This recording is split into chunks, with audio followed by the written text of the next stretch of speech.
In a world where silence means survival, one woman's single mistake puts her directly in the crosshairs of the most dangerous man in the city, a crime lord who destroys anyone who dares to enter his private domain. But instead of ending her life, he makes a choice that terrifies her even more. He decides to keep her. This is the story of Evelyn Park, the invisible maid who became impossible to ignore, and the ruthless man who claimed her as his own. If you're ready for a story about power, obsession, and the thin line between protection and possession, stay with me until the end. And don't forget to hit that like button and drop a comment with your city so I can see how far this story travels across the world. The sugar bowl slipped. That was all it took. One moment of distraction, one trembling hand, one ceramic bowl tumbling through air that suddenly felt thick as water. Evelyn watched it fall in horrible slow motion, her breath catching somewhere between her throat and her chest, knowing that the next few seconds would determine whether she walked out of this room or was carried out. The bowl shattered against the mahogany desk with a sound like bones breaking. White sugar exploded across dark wood, scattering over papers that absolutely, categorically, under no circumstances should have been touched by anyone except the man who owned them. The man who owned everything in this house. The man who owned, in ways both legal and decidedly not, half the city beyond these walls. Adrian Voss. Evelyn's hands flew to her mouth, but the damage was already done. Sugar crystals glittered across what looked like architectural blueprints, financial documents with numbers that had too many zeros, and photographs of men whose faces she recognized from news reports about people who'd gone missing.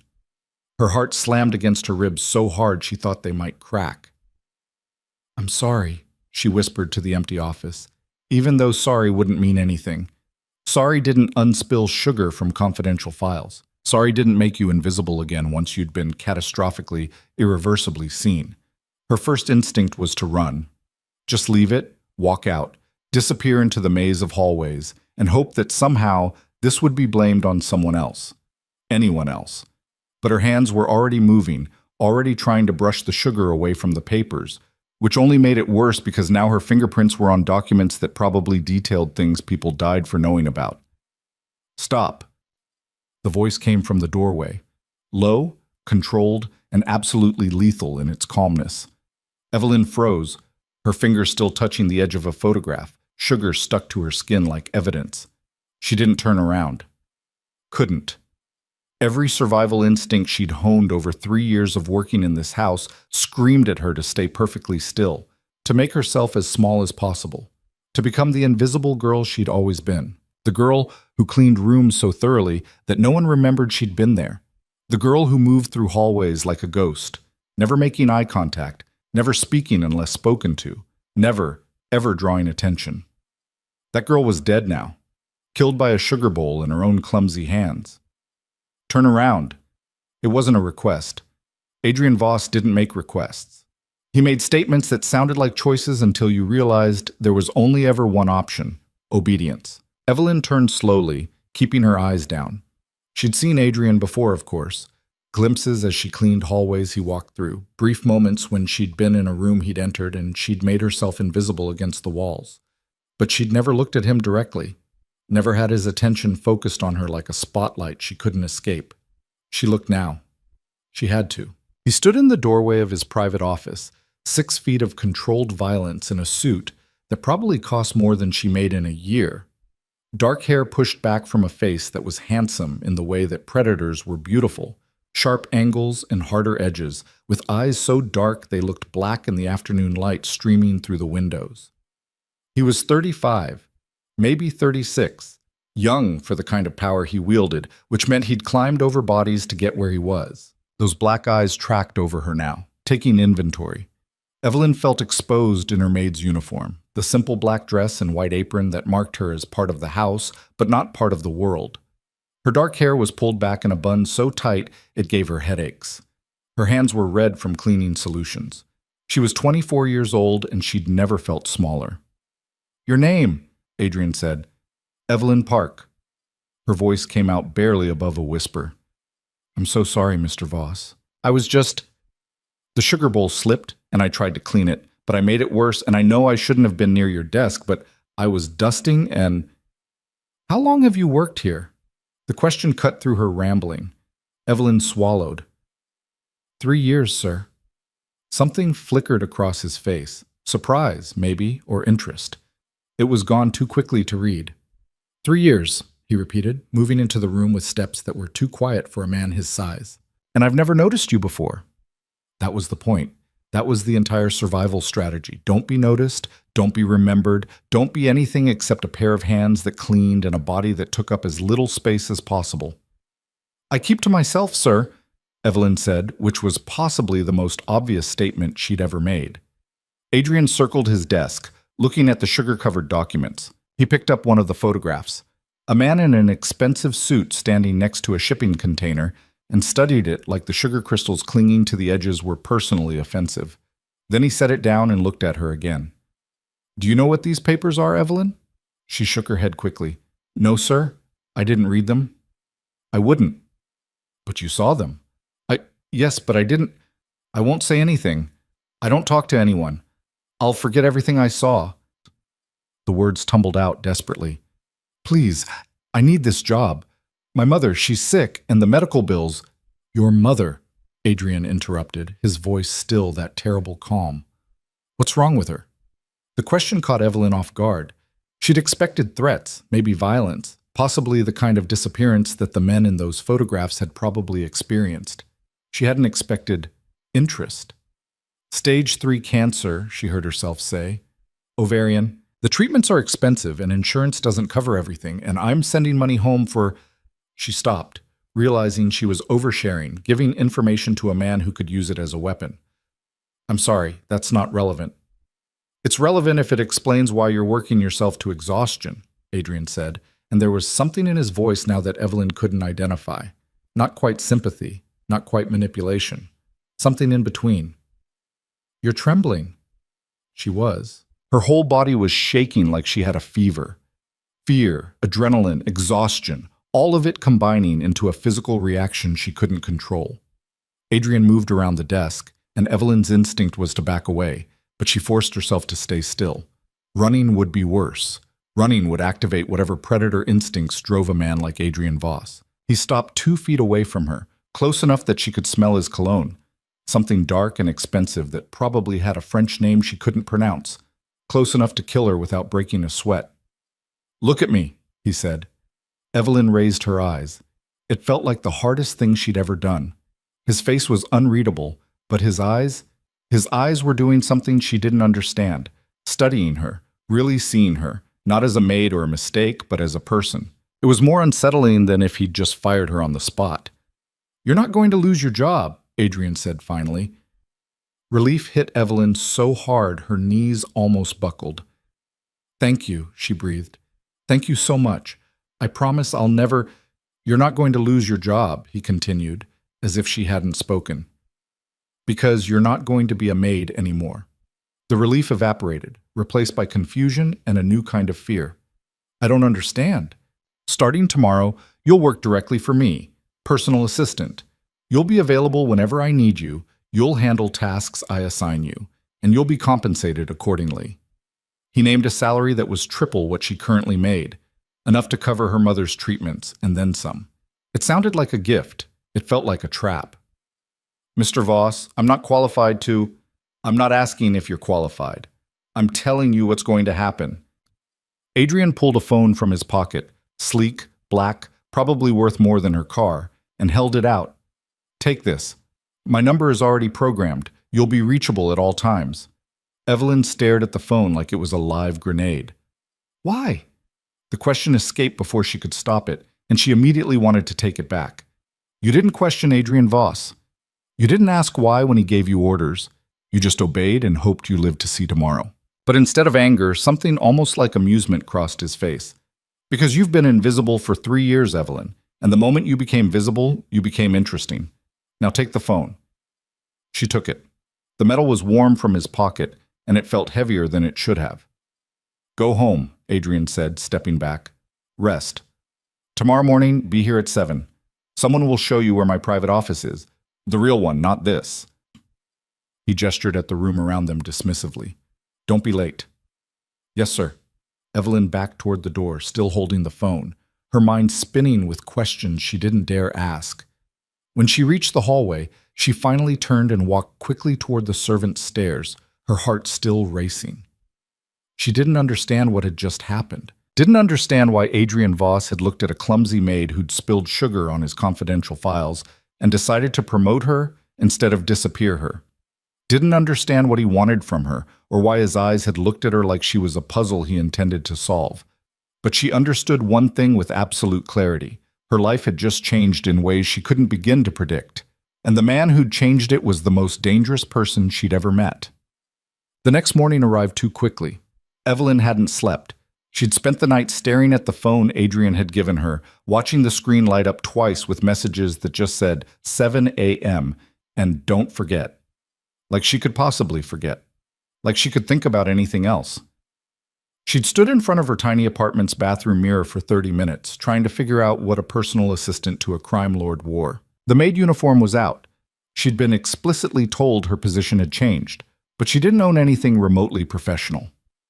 Eventually, she'd settled on the only dress she had that wasn't for cleaning or sleeping, a simple black sheath she'd worn to her father's funeral 2 years ago. She paired it with the only heels she owned, which were half a size too small, and pinched her toes. The woman looking back at her in the mirror looked terrified. There was no hiding it, but at least she looked like she was trying. The mansion was different when she arrived at 6:45, or maybe it was the same and she was different.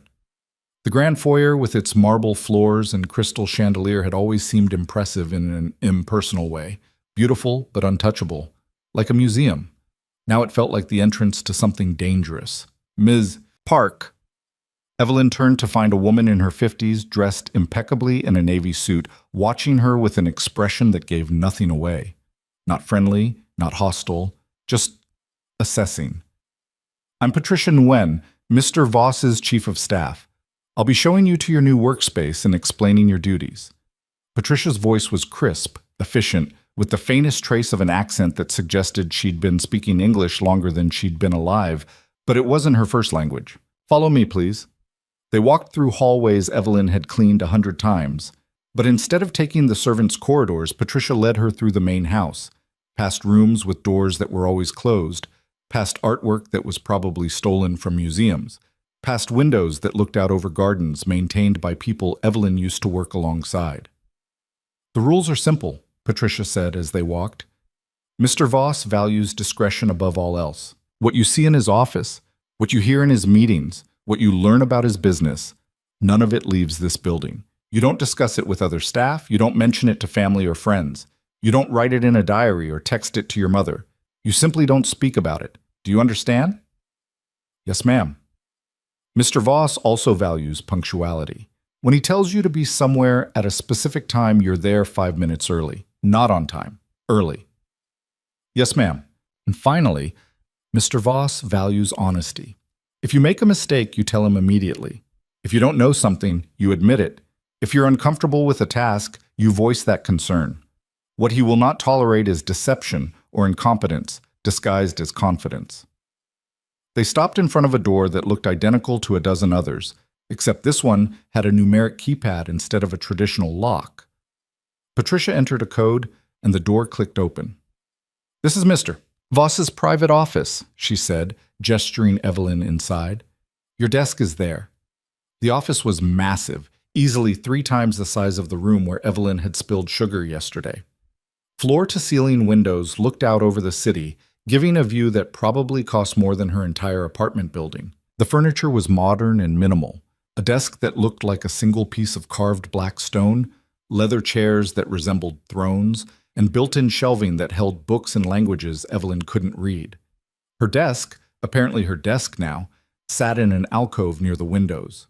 Smaller than Adrian's, but still more substantial than anything she'd ever worked at. There was a computer already turned on and displaying a login screen, and a stack of files labeled with her name. "Your primary responsibility is managing Mr. Voss's schedule," Patricia continued, moving to the computer and logging in with practiced ease. "He has meetings throughout the day, some legitimate business, some less so. You'll coordinate with security, arrange transportation, prepare briefing documents, and ensure he has everything he needs. The calendar system is fairly intuitive, but I'll walk you through it."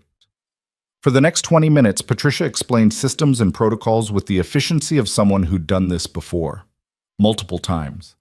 Evelyn tried to absorb it all, taking notes on a legal pad that appeared on her desk, but it felt like drinking from a fire hose. Questions? Patricia asked finally. Evelyn had about 1,000 questions, starting with, "Why me?" and ending with, "What happens if I mess up?" But before she could voice any of them, the door opened. Adrian Voss walked in, and the energy in the room shifted immediately. Patricia straightened almost imperceptibly.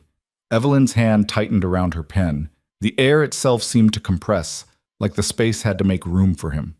He wore a different suit than yesterday, charcoal gray with a black shirt underneath, no tie. His hair was slightly damp, like he'd showered recently. His eyes went first to Patricia, then to Evelyn, and something that might have been approval flickered across his face. "Patricia," he said by way of greeting, "how's our new assistant doing?" "Adequately prepared," Patricia replied, which Evelyn suspected was high praise. "I've walked her through the basics. She'll need time to adjust to the systems." "She'll have it." Adrian moved to his desk, picking up a tablet and scrolling through something. "Clear my morning. I want 2 hours with Evelyn to go over expectations." Patricia's expression didn't change, but Evelyn felt like she'd missed something significant in the exchange. "Of course, sir. I've rescheduled your 10 o'clock to this afternoon." "Thank you, Patricia. That's all." It was a dismissal. Patricia gave a slight nod and left, the door closing behind her with a soft click that sounded unnaturally loud. And then it was just Evelyn and Adrian, alone in an office that suddenly felt much smaller than it had moments ago. "Sit down," Adrian said, gesturing to one of the leather chairs in front of his desk. Evelyn sat. The chair was more comfortable than it looked, which somehow made her more nervous. Adrian set down the tablet and leaned back, studying her with that same intense focus from yesterday, like he was trying to read her thoughts through her skull. "You didn't sleep last night," he observed. It wasn't a question, but Evelyn answered anyway. "No, sir." "Nervous?" "Terrified," she admitted, then immediately regretted the honesty. But Adrian had said he valued honesty, and Patricia had emphasized that rule. So maybe... Adrian smiled. It was small, barely a shift of his mouth, but it transformed his face from dangerous to devastating. "Good. Fear keeps you sharp. Overconfidence gets you killed." "That's not particularly comforting, sir." The smile widened fractionally. "I'm not here to comfort you, Evelyn. I'm here to use you." The bluntness of it stole her breath. Most people would have dressed it up, made it sound less predatory. But Adrian Voss apparently didn't believe in euphemisms. "Use me how?" she asked, proud that her voice didn't shake. "That depends on what you're capable of," Adrian said. He stood, moving around the desk to lean against it, arms crossed. The position put him closer to her, close enough that she had to tilt her head back to maintain eye contact. "Tell me about yourself." "Not the resume version. The real version." Evelyn hesitated. The real version was messy, complicated, full of details she'd spent 3 years trying to bury under the facade of the invisible maid. "I don't know what you want to hear," she said finally. "Start with why you're working in my house, instead of pursuing whatever it was you actually wanted to do with your life." The observation hit harder than it should have. Evelyn looked away, focusing on the city view beyond the windows. Skyscrapers and smog and millions of people who weren't sitting in a crime lord's office trying to explain their life choices. "I wanted to be a teacher," she said quietly. "Elementary school. I was 2 years into my degree when my father died, and my mother got sick 6 months later. The medical bills..." She shrugged, the gesture inadequate for the weight of those decisions. "I dropped out, took the first job I could find that paid enough to help. That job was here. And you've been here ever since, invisible, unremarkable." Adrian's voice wasn't cruel, just factual. "Until yesterday."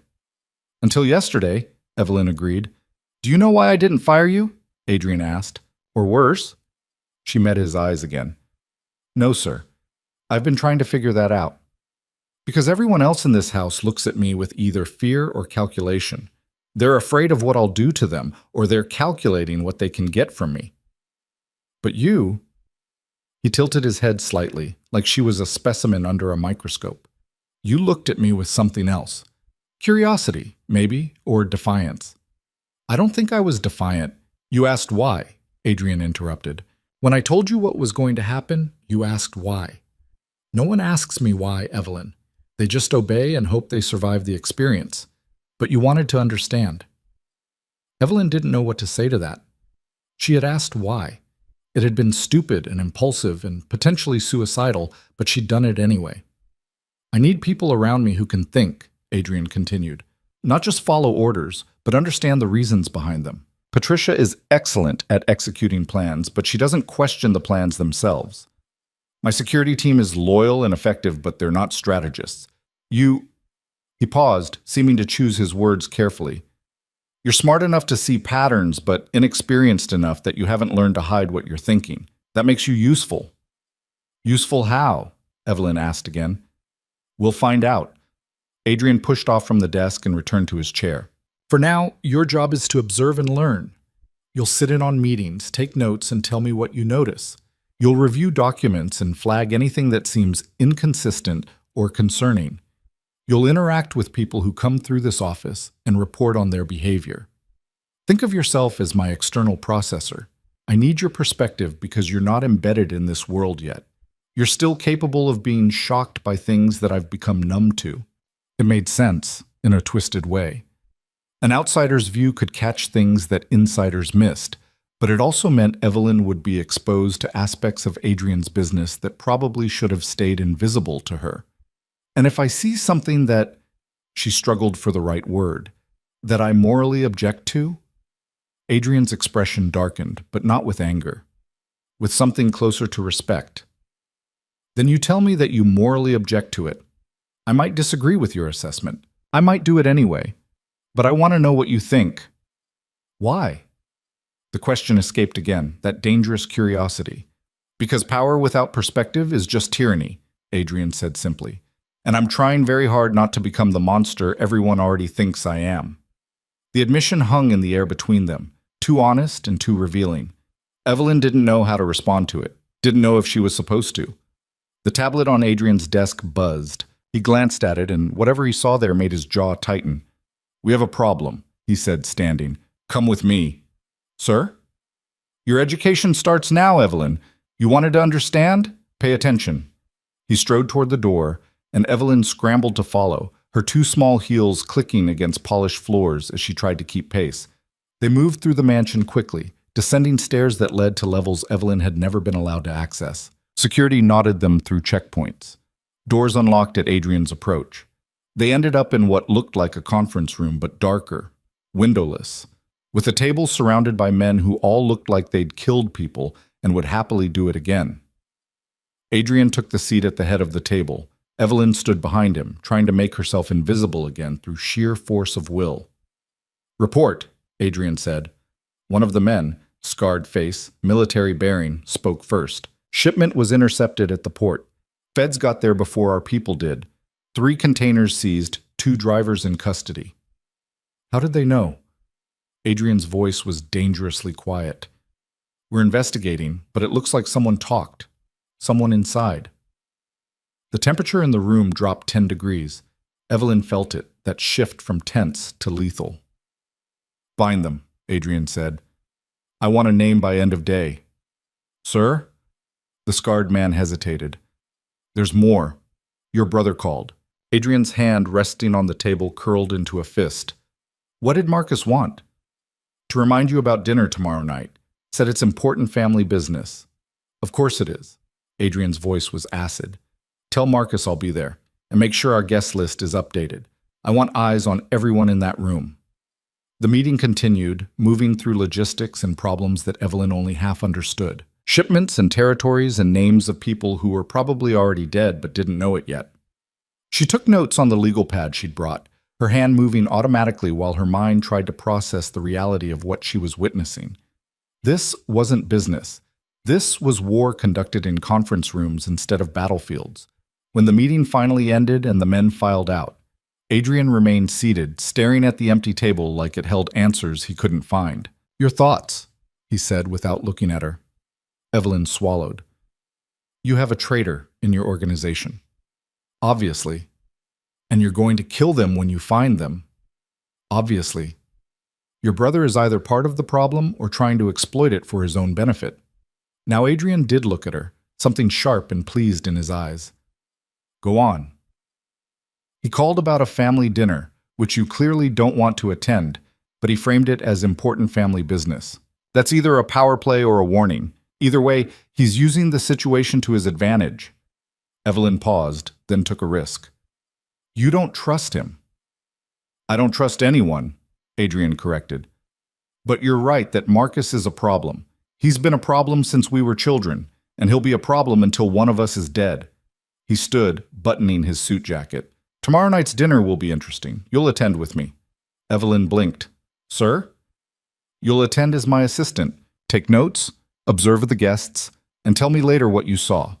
Consider it part of your training. He started walking and Evelyn followed.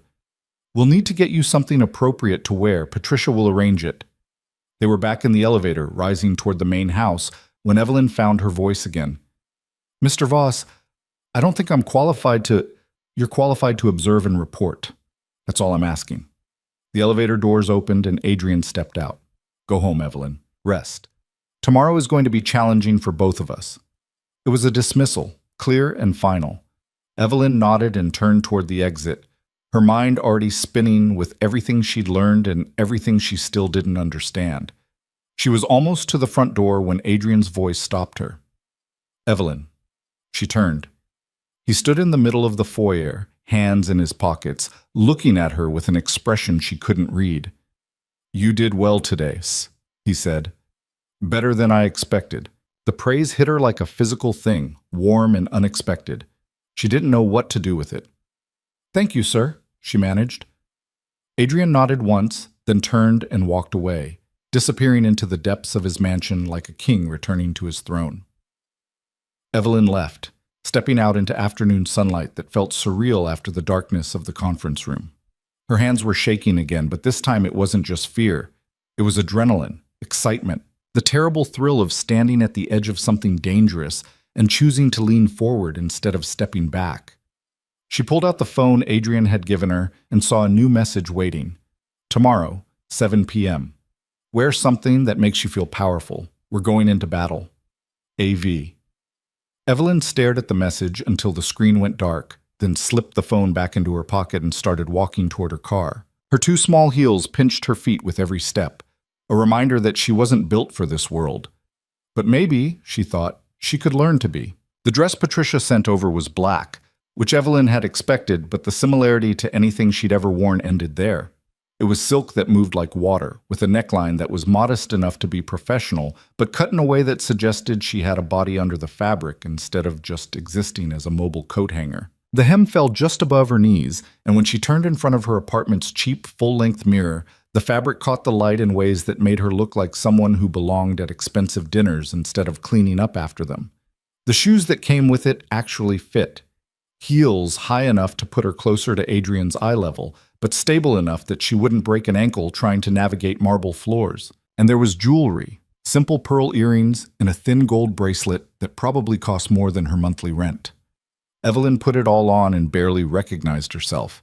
The woman in the mirror looked competent, dangerous even, like she could walk into a room full of criminals and hold her own. The illusion lasted until she tried to leave her apartment and realized her hands were shaking so badly she couldn't get her key in the lock. You can do this, she whispered to herself, forcing her fingers to cooperate. It's just dinner. Observation and reporting, that's all. Except it wasn't just dinner, it was Adrian's brother, who was apparently either a traitor or an opportunist, or both. It was a room full of people who operated in the shadows of legality and wouldn't hesitate to destroy anyone who threatened their interests. It was Evelyn's first real test of whether she could survive in this world, or if yesterday's confidence had been nothing but adrenaline and delusion. The car Patricia had arranged arrived exactly on time. A black sedan with tinted windows and a driver who didn't speak just opened the door and waited for her to get in. They drove through the city as evening settled over everything, turning familiar streets into something strange and ominous. By the time they pulled up to the restaurant, a place called Meridian that Evelyn had only ever seen in magazine spreads about where the wealthy ate, her heart was trying to escape through her throat. Adrian was waiting outside, and the sight of him made everything else fade into background noise. He wore a suit that was probably illegal in several countries for what it did to the structural integrity of women's knees. Midnight blue, almost black, with a crisp white shirt and a tie that matched his eyes in a way that had to be intentional. His hair was styled back, making the sharp angles of his face even more pronounced. And when he saw her getting out of the car, something crossed his expression that Evelyn couldn't name but felt everywhere. "You clean up well," he said as she approached, and there was approval in his voice that made her stupid heart skip. "Patricia has good taste," Evelyn replied, keeping her voice steady through sheer willpower. "Patricia follows instructions." Adrian offered his arm, and after a moment's hesitation, Evelyn took it. His forearm was solid under the expensive fabric, all controlled strength. "I told her to find something that would make you look like you belonged in rooms where people make decisions that affect thousands of lives." She delivered. They walked toward the entrance together, and Evelyn was hyper-aware of every eye that tracked their movement. The doorman who opened the door with a slight bow. The hostess whose professional smile faltered for half a second when she saw Adrian. The diners who glanced up from their meals and quickly looked away, like making eye contact might be fatal. "Your brother is already here," the hostess said, her voice carefully neutral. "Private dining room, as requested." "Of course he is," Adrian murmured. "Marcus does love to establish territorial advantage." They were led through the main dining room, all white tablecloths and crystal chandeliers, and the kind of quiet that came from people who were too wealthy to need to prove anything, and down a hallway to a door that probably cost more than Evelyn's car. The hostess opened it and stepped aside. The room beyond was smaller than Evelyn had expected, dominated by a table set for 8. Floor-to-ceiling windows looked out over the city, the view probably worth more than the meal. And seated at the head of the table, like he owned not just the room but everything in it, was a man who looked enough like Adrian to be his twin, but different enough that the differences mattered. Marcus Voss was broader than his brother, built like someone who'd played football in college and never quite lost the bulk. His hair was lighter, more brown than black, and his eyes were blue where Adrian's were dark. He wore a suit that was expensive but slightly rumpled, like he'd been wearing it all day, and couldn't be bothered to care about the creases. When he smiled at them, it was all teeth and no warmth. "Adrian," he said, standing, "right on time. How unlike you." "I'm always on time, Marcus. You're just usually late." Adrian moved into the room, still holding Evelyn's arm. "This is Evelyn Park, my new assistant." Marcus's eyes slid to Evelyn, and she felt evaluated and dismissed in the space of 2 seconds. "Assistant," he repeated, making the word sound like something else entirely. "How progressive of you, brother. I thought you preferred your staff to be invisible." "Preferences change," Adrian said smoothly, pulling out a chair for Evelyn. She sat, grateful for something to do with her shaking hands. "Where's the rest of our party?" "Running late. Traffic, apparently." Marcus returned to his seat, picking up a wine glass that was already half empty. "We have time for a drink and a chat before business intrudes." "How unfortunate," Adrian murmured, taking the chair next to Evelyn. Close enough that she could feel the heat radiating from him, a reminder that she wasn't alone in this. A server appeared with wine, pouring for Adrian and Evelyn without asking if they wanted any. Evelyn took a sip and tried not to choke. Whatever it was, it tasted like money and grapes that had been personally blessed by French monks. "So, Evelyn," Marcus said, leaning back in his chair with the posture of someone completely at ease, "how are you finding your new position? I imagine it's quite different from scrubbing floors." The comment was designed to cut, and it did. Evelyn felt the sting of it, the reminder that she was an outsider here, a maid playing dress-up in clothes that didn't belong to her. But she'd spent 3 years making herself invisible, which meant she'd also spent 3 years listening to people talk when they thought no one was paying attention. She knew how to handle men who used words like weapons. Very different, she agreed, meeting Marcus's eyes directly. The floor scrubbing was honest work. This feels more like theater. Adrian made a sound that might have been a laugh, quickly disguised as clearing his throat. Marcus's smile tightened. "Theater," he repeated. "Interesting word choice." "Accurate word choice," Evelyn corrected.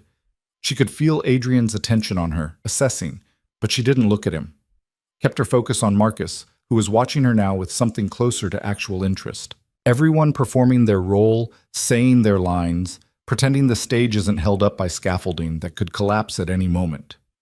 "She's perceptive," Marcus said to Adrian, like Evelyn wasn't sitting right there. I can see why you hired her, although I have to wonder if perception is really what you're after. Meaning? Adrian's voice had gone cold. Meaning you've never brought anyone to a family dinner before? Not since... Marcus stopped, and something passed between the brothers, some history that Evelyn didn't have access to. Well, not in a very long time. The door opened before Adrian could respond, and 3 men entered. Evelyn recognized one of them from the conference room meeting, the scarred military type who'd reported about the intercepted shipment. The other 2 were strangers, but they carried themselves with the same predatory awareness that marked all of Adrian's associates. Dangerous men pretending to be civilized. Introductions were made. The scarred man was Carter, head of security. The other 2 were Vincent and Russo, who apparently handled logistics and financial operations respectively. Everyone shook hands and took seats, and the server reappeared with menus that didn't list prices because if you had to ask, you couldn't afford to eat here. Evelyn ordered something at random, not caring what it was, and focused on doing what Adrian had asked her to do. Observe. The conversation started professionally enough. Discussion of market conditions and shipping routes and regulatory changes that affected import costs. But underneath the business talk, there were currents running that had nothing to do with legitimate commerce. Vincent mentioned a delayed delivery, and Russo talked about unexpected expenses, and everyone at the table understood they were discussing things that would never appear on official ledgers. Marcus controlled the conversation like a conductor directing an orchestra, steering topics and cutting people off when they ventured too close to subjects he didn't want discussed. Adrian led him, participating when necessary but mostly watching, and Evelyn realized this was a game. Marcus thought he was running the meeting, but Adrian was letting him think that while gathering information from what wasn't being said. The shipment issue has been handled, Marcus said eventually, after the appetizers had been cleared away. We've identified the leak and addressed it. Addressed how? Adrian asked quietly. Permanently? Marcus took a drink of wine. The details aren't suitable for dinner conversation. And the drivers who were arrested? They don't know anything useful. Low-level contractors, hired through intermediaries. The feds can squeeze them all they want. They'll get nothing. Adrian nodded slowly, but Evelyn could see the tension in his shoulders, the way his hand tightened fractionally around his wine glass. He didn't believe Marcus. Or he believed him but didn't trust the solution. We should discuss expansion, Vincent said, clearly eager to move past the uncomfortable topic. The Eastern Territories are ready for... No, Adrian cut him off. We're not expanding east. But the profit margins... I said no. Adrian's voice dropped into a register that made everyone at the table go still. We maintain current operations, we shore up security, and we don't take on new risks while we're still dealing with federal attention. End of discussion. Marcus's smile was sharp enough to cut. Always so conservative, brother. Father would be disappointed. The temperature in the room plummeted. Carter shifted in his seat, hand moving unconsciously toward where Evelyn suspected he kept a weapon. Russo suddenly found his plate fascinating. Vincent looked like he wanted to disappear into the wallpaper. Father, Adrian said with a calm that was more terrifying than anger, is dead. And if you'd like to discuss his disappointments, we can start with his second son's complete inability to think more than 5 minutes into the future. Careful, Adrian. Or what? Adrian leaned forward slightly. You'll do what exactly? Stage another coup? Try to take control of operations you barely understand? Remind everyone at this table that the only reason you're still breathing is because your family and I have standards about killing relatives? Marcus's face flushed red. But before he could respond, Evelyn's phone buzzed in her clutch. She almost ignored it. Interrupting this conversation seemed like a great way to get killed, but the buzzing was insistent. 3 short bursts, which according to the protocols Patricia had explained meant emergency. Excuse me, she said quietly, pulling out the phone. The message was from Patricia. Security breach at the estate. Armed intruders. Police en route. Mr. Voss needs to know immediately. Evelyn's blood went cold. She looked at Adrian, who was still locked in a staring contest with his brother, and made a decision that might get her fired or might save his life. Mr. Voss, she said, her voice cutting through the tension. We have a problem. Adrian turned to her, and she held up the phone so he could see the message. His expression didn't change, but something happened behind his eyes. a shift from controlled anger to cold calculation. He stood smoothly, buttoning his suit jacket. "We're leaving." "Adrian, we're in the middle of—" Marcus started. "We're done." Adrian looked at Carter. "Call ahead to the estate. I want a full report by the time we arrive. Vincent, Russo, you're with me." He turned to Marcus last. "Thank you for dinner, brother. Always enlightening." Marcus's face was a mask of fury, but he didn't argue. Just watched as Adrian moved around the table, offering his hand to Evelyn. She took it, letting him pull her to her feet, and they left the private dining room with Carter and the others following. They moved through the restaurant quickly, drawing stairs but not stopping. And when they reached the front entrance, there were already 3 cars waiting. "Take my car," Adrian told Evelyn, handing her a key fob. "Carter will drive you. I need you somewhere safe while we handle this." "No," Evelyn said, surprising herself. "Evelyn, you said I was supposed to observe and report. I can't do that if I'm hiding in a car." She met his eyes, refusing to back down, even though every survival instinct screamed at her to obey. "Let me come with you." Adrian stared at her for a long moment, and Evelyn could see him weighing options, calculating risks. Then he nodded once. "Stay close to me.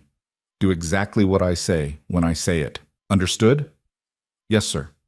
They got into the lead car, Adrian driving this time, with Evelyn in the passenger seat and Carter in the back. The engine roared to life, and then they were racing through city streets, weaving through traffic with a precision that suggested Adrian had done this before. Many times before. "Carter," Adrian said without taking his eyes off the road, "what are we looking at?" 4 intruders, heavily armed, entered through the east perimeter. Security engaged, 2 suspects down, 2 still active. They were trying to reach the main house. "Where's Patricia?" "Safe room with the household staff." "Good." Adrian took a corner hard enough that Evelyn had to brace herself against the door. "Have the police been told to stand down?" "Yes, sir. They're establishing a perimeter but not entering." "Make sure it stays that way. I don't need cops complicating this." They drove in silence after that, the city blurring past the windows. Evelyn's mind raced with questions she didn't dare ask. Who were the intruders? What did they want? And why did Adrian seem more angry than concerned, like this was an inconvenience rather than a crisis? The estate came into view, lit up like a Christmas tree with security lights. Police cars blocked the main gate, their lights painting everything in alternating red and blue. Adrian didn't slow down, just flashed his headlights in some kind of code, and the officers moved their vehicles to let them through. The driveway was chaos. Security personnel in tactical gear moved with military precision, weapons drawn, coordinating through earpieces. An ambulance was parked near the front entrance, paramedics working on someone Evelyn couldn't see. And there, on the steps leading to the main doors, were 2 bodies covered with white sheets that were slowly turning red. Adrian parked and was out of the car before the engine fully stopped. Evelyn followed, her heels crunching on gravel, trying not to look at the covered bodies and failing. "Report," Adrian demanded, approaching a man who looked like he commanded the security team. 2 suspects eliminated at point of entry. 2 more made it inside before we locked down. They're contained on the 2nd floor, west wing. "My office?" "Secured. They didn't get close." "What were they after?" The security commander hesitated. "We found this on one of the deceased." He held up a plastic evidence bag containing a photograph. Even from several feet away, Evelyn could see what it was. A picture of her. Not from today, but from weeks ago, in her maid uniform, carrying cleaning supplies down a hallway. The world tilted. Evelyn's breath caught in her throat as understanding crashed over her like a wave. These people hadn't come for Adrian. They'd come for her. Adrian's face went absolutely blank, which Evelyn was learning meant he was furious beyond measure. He took the evidence bag, studying the photograph with eyes that had gone black and empty. "Where are the survivors?" His voice was barely above a whisper, but it carried the weight of an execution order. "3rd floor study. We have them contained but not subdued. They're demanding to negotiate." "There's nothing to negotiate." Adrian handed the evidence bag back. "I'm going up there. Carter, you're with me. Everyone else, maintain perimeter." "Sir, that's not—" the commander started. "Not a discussion." Adrian turned to Evelyn. "You stay here, with guards. If anyone approaches you who isn't Patricia or one of my people, you scream. Understood?" Evelyn nodded, not trusting her voice. Adrian studied her face for a moment, and then he did something that shocked her more than anything else that had happened tonight. He reached out and touched her cheek just briefly, his hand warm against her skin. "This isn't your fault," he said quietly, "but I'm going to make sure it never happens again." Then he was gone, moving into the house with Carter, leaving Evelyn standing in the driveway surrounded by armed guards and covered bodies, and the terrible knowledge that people had died tonight because someone wanted to get to her. Patricia appeared from somewhere, wrapped in a coat over her usual impeccable suit, her face pale but composed. "Come inside, Ms. Park. You shouldn't be out here." "Those people came for me," Evelyn heard herself say. "Why would anyone who would want—" "I don't know," Patricia said gently, guiding her toward a side entrance away from the bodies. "But Mr. Voss will find out. And when he does, there will be consequences." They went to a sitting room that Evelyn had cleaned 100 times but never actually sat in. Patricia poured her something amber from a crystal decanter, and Evelyn drank it without tasting it, the burn of alcohol barely registering against the numbness spreading through her chest. Minutes passed, or maybe hours. Time felt broken, unreliable. Patricia sat with her in silence, not offering empty comfort, just being present. Outside, security moved and police radios crackled, and somewhere in the house, Adrian was confronting armed intruders who'd come here with her photograph. When Adrian finally returned, his knuckles were bloody. Evelyn stood automatically, her body responding before her mind caught up. Adrian looked at her, and something in his expression made her throat tight. "It's handled," he said simply. "What does that mean?" "It means they won't be threatening you again, ever." He moved to the decanter, pouring himself a drink and downing it in one motion. "Carter, get me everything we can find on Daniel Morrison. Employment history, known associates, current location. I want it within the hour." Evelyn's heart stopped. "Daniel? What does he have to do with this?" Adrian's eyes cut to her. "You know that name." It wasn't a question. Evelyn sat back down, her legs suddenly unreliable. "He's my ex. We dated 2 years ago before I started working here. It ended badly." "How badly?" "Badly enough that I filed a restraining order. Badly enough that he told me if he couldn't have me, he'd make sure no one else could either." She wrapped her arms around herself, suddenly cold despite the warm room. "But that was 2 years ago. He moved to another state. I thought he was gone." Adrian set down his glass with enough force that Evelyn was surprised it didn't shatter. "The men who came here tonight were hired by someone who gave them your photograph and instructions to bring you to a secondary location. They weren't here to kill you. They were here to take you." The implications of that crashed over Evelyn like ice water. Not a quick death, but something prolonged, something worse. "Oh," she whispered, because what else was there to say? "Daniel Morrison is currently in the city," Adrian continued, his voice hard. "Has been for 3 weeks, according to credit card records. He's been watching you." "How do you know that already?" "Because I pulled his file the day after you started working for me." Adrian sat down across from her, his bloodied hands resting on his knees. "I pull files on everyone who enters my immediate circle. It's not personal, it's practical. And when your file mentioned an ex-boyfriend with a restraining order and a history of escalating behavior, I flagged it." "You've been watching him?" "I've been aware of him. There's a difference." Adrian leaned forward, and Evelyn couldn't look away from his eyes, dark and intense and absolutely focused on her. "What I didn't anticipate was that he would be stupid enough to move against you while you were under my protection." "I didn't know I was under your protection." "You've been under my protection since the moment you spilled sugar on my desk," Adrian said flatly. "Everything in my sphere belongs to me, Evelyn. That includes you. And I protect what's mine." The possessiveness of it should have been terrifying, should have sent her running for the door, grabbing her mother, disappearing into a life where crime lords didn't claim ownership over people like they were property. But instead, Evelyn felt something else. Safety. For the first time since she'd seen that photograph in the evidence bag, her heart rate started to slow. "What happens now?" she asked. "Now, you move into the estate, guest wing, fully secured, your own space. You don't go anywhere without security. You don't meet with anyone I haven't vetted. And you absolutely don't go home to an apartment that Daniel Morrison has certainly been surveilling. I can't just move in here. You can and you will." Adrian's tone left no room for argument. Unless you'd prefer to take your chances with an ex-boyfriend who just sent armed mercenaries to kidnap you?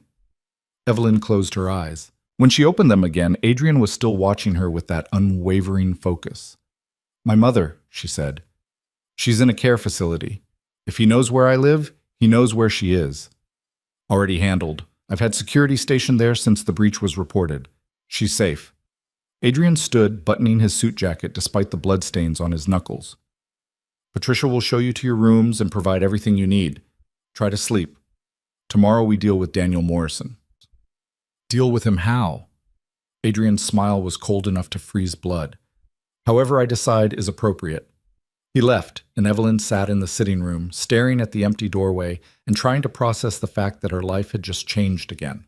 Not gradually this time, but violently, with armed intruders and covered bodies, and a man who'd declared her his property in a tone that suggested he'd burn the city down to keep her safe. Patricia cleared her throat gently. Shall I show you to your rooms, Miss Park? Evelyn nodded and stood on shaking legs.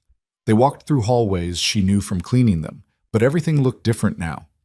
The paintings on the walls weren't just decoration, they were worth more than most people made in a lifetime. The antique furniture wasn't just old, it was chosen specifically to project power and taste. And the security cameras in every corner weren't just for show, they were recording everything, protecting everyone Adrian considered his. The guest wing was on the third floor, far from where the intruders had been contained. Patricia opened a door to reveal a suite that was bigger than Evelyn's entire apartment. Bedroom, sitting area, private bathroom, with a tub that could fit 3 people. Windows that looked out over gardens lit by strategically placed lights. Furniture that was both beautiful and functional, designed for comfort rather than impression. Your belongings from your apartment will be collected and brought here tomorrow, Patricia said, moving through the space and checking that everything was in order. In the meantime, there are clothes in the closet that should fit, toiletries in the bathroom, and a phone on the nightstand that connects directly to security if you need anything. Patricia, Evelyn said quietly, thank you, for sitting with me. The older woman's expression softened slightly. Mr. Voss values loyalty, Miss Park, and he's chosen to extend his protection to you. That means you're family now, whether you understand what that means yet or not. I'm not sure I do understand. You will. Patricia moved toward the door, then paused. For what it's worth, I've worked for Adrian Voss for 15 years. I've seen him make many decisions, some of them questionable, but I've never seen him look at anyone the way he looked at you tonight when he saw that photograph. Whatever this is between you two, it's more than just business. She left before Evelyn could respond, pulling the door closed with a soft click. Evelyn stood in the middle of her new bedroom, still wearing the dress Patricia had chosen, still feeling the ghost of Adrian's hand against her cheek, still processing the fact that people had died tonight, and it was somehow connected to her simply existing in Adrian Voss's world. She walked to the window and looked out at the gardens, at the security personnel patrolling the grounds, at the lights of the city beyond the estate walls. Somewhere out there, Daniel was planning his next move, not realizing that he'd made the worst mistake of his life by threatening something Adrian considered his. And Evelyn, the invisible girl who'd spent 3 years trying not to be noticed, was standing in the eye of a hurricane, knowing that when the storm finally hit, there would be nothing left of the life she'd known before. Her phone, the one Adrian had given her, buzzed with a message. Sleep if you can. Tomorrow we go to war. AV. Evelyn read it 3 times, then set the phone down and started removing the pearl earrings. Tomorrow they'd go to war. Tonight, she'd try to rest in a room that cost more than her yearly salary, protected by men with guns, claimed by a crime lord who looked at her like she was something worth killing for. She should have been terrified. Part of her was. But another part, a part she didn't entirely recognize, felt something else. Anticipation. Because for the first time in her life, Evelyn Park wasn't invisible. She was seen. And the man who saw her was willing to burn the world down to keep her safe. Sleep never came. Evelyn lay in the massive bed, staring at shadows on the ceiling, listening to footsteps in the hallway that she knew were security, but that still made her pulse spike every time. At 4 a.m, she gave up pretending and took a shower that lasted until the water ran cold, trying to wash away the image of those covered bodies on the steps. By 6, she was dressed in clothes from the closet Patricia had mentioned, dark jeans that actually fit. a cream-colored sweater that was softer than anything she'd ever owned, boots that were broken in enough to be comfortable. She looked like someone who belonged in this world, even if she didn't feel like it. The phone Adrian had given her buzzed at 6:30. Conference room, 20 minutes. Bring coffee. AV Evelyn found her way to the kitchen, where staff were already preparing breakfast. They looked at her differently now, not with the casual dismissal she'd gotten as a maid, but with something closer to wariness. News traveled fast in a house like this. Everyone knew what had happened last night. Everyone knew she was the reason. She made 2 cups of coffee, one black for Adrian, one with cream for herself because she needed something to do with her hands, and headed toward the conference room she remembered from that first meeting. The one in the basement levels where men discussed shipments and territories and people who needed to disappear. Adrian was already there, standing at the head of the table, studying a laptop screen with an intensity that made the air feel charged. He changed from last night's suit into dark slacks and a black shirt with the sleeves rolled up, revealing forearms that were corded with muscle, and, Evelyn noticed with a jolt, still marked with dried blood on his knuckles. He looked like he'd slept even less than she had. "Coffee?" she said, setting his cup on the table. "Thank you." Adrian didn't look up from the screen. "Carter will be here in 5 minutes with an update. Sit." Evelyn sat in the chair next to his, close enough to see what he was looking at. Security footage, she realized. The estate grounds from multiple angles, time-stamped from last night. Adrian was watching the intruder's approach, backing it up and replaying it, looking for something she couldn't identify. "There," he said finally, freezing the image. "Right there. See how the second one hesitates before entering? He didn't want to be here." Evelyn leaned closer, studying the grainy figure on screen. "How can you tell?" "Body language. The others move with purpose. This one looks back twice, checks his weapon 3 times, wipes his palm on his pants." Adrian's finger traced the movement on screen. "He's nervous, which means he's either new to this kind of work or he knows exactly how bad an idea it is to attack my home." "Does it matter?" "It matters because nervous people make mistakes. And one of those mistakes might tell us who hired them." Adrian closed the laptop as the door opened and Carter walked in, carrying a tablet and looking like he'd spent the night doing exactly what Evelyn suspected, hunting for information. "Report," Adrian said, the word clipped and commanding. Carter set the tablet on the table, and Evelyn saw it was displaying a file with Daniel's photograph at the top. Seeing his face again after 2 years hit harder than she'd expected. The familiar features that had once made her heart race now just made her stomach turn. "Daniel Morrison, 32, currently unemployed," Carter began. "Lost his job at a tech startup 6 months ago, burned through his savings, started making increasingly desperate financial decisions. He's racked up $30,000 in debt across various credit cards and took out a loan from a private lending service that's definitely a front for organized crime." "Which organization?" Adrian asked. "The Kozlov family." Something shifted in Adrian's expression. Not quite surprise, but close. "Victor Kozlov is lending money to desperate ex-boyfriends now? That's beneath his usual operations." Morrison didn't borrow from Victor directly. He went through one of the street-level operations, probably didn't even realize who he was dealing with until the interest started compounding.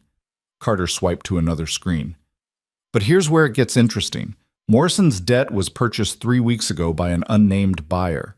The sale was processed through a shell company that took us most of the night to trace, but we finally found the actual owner."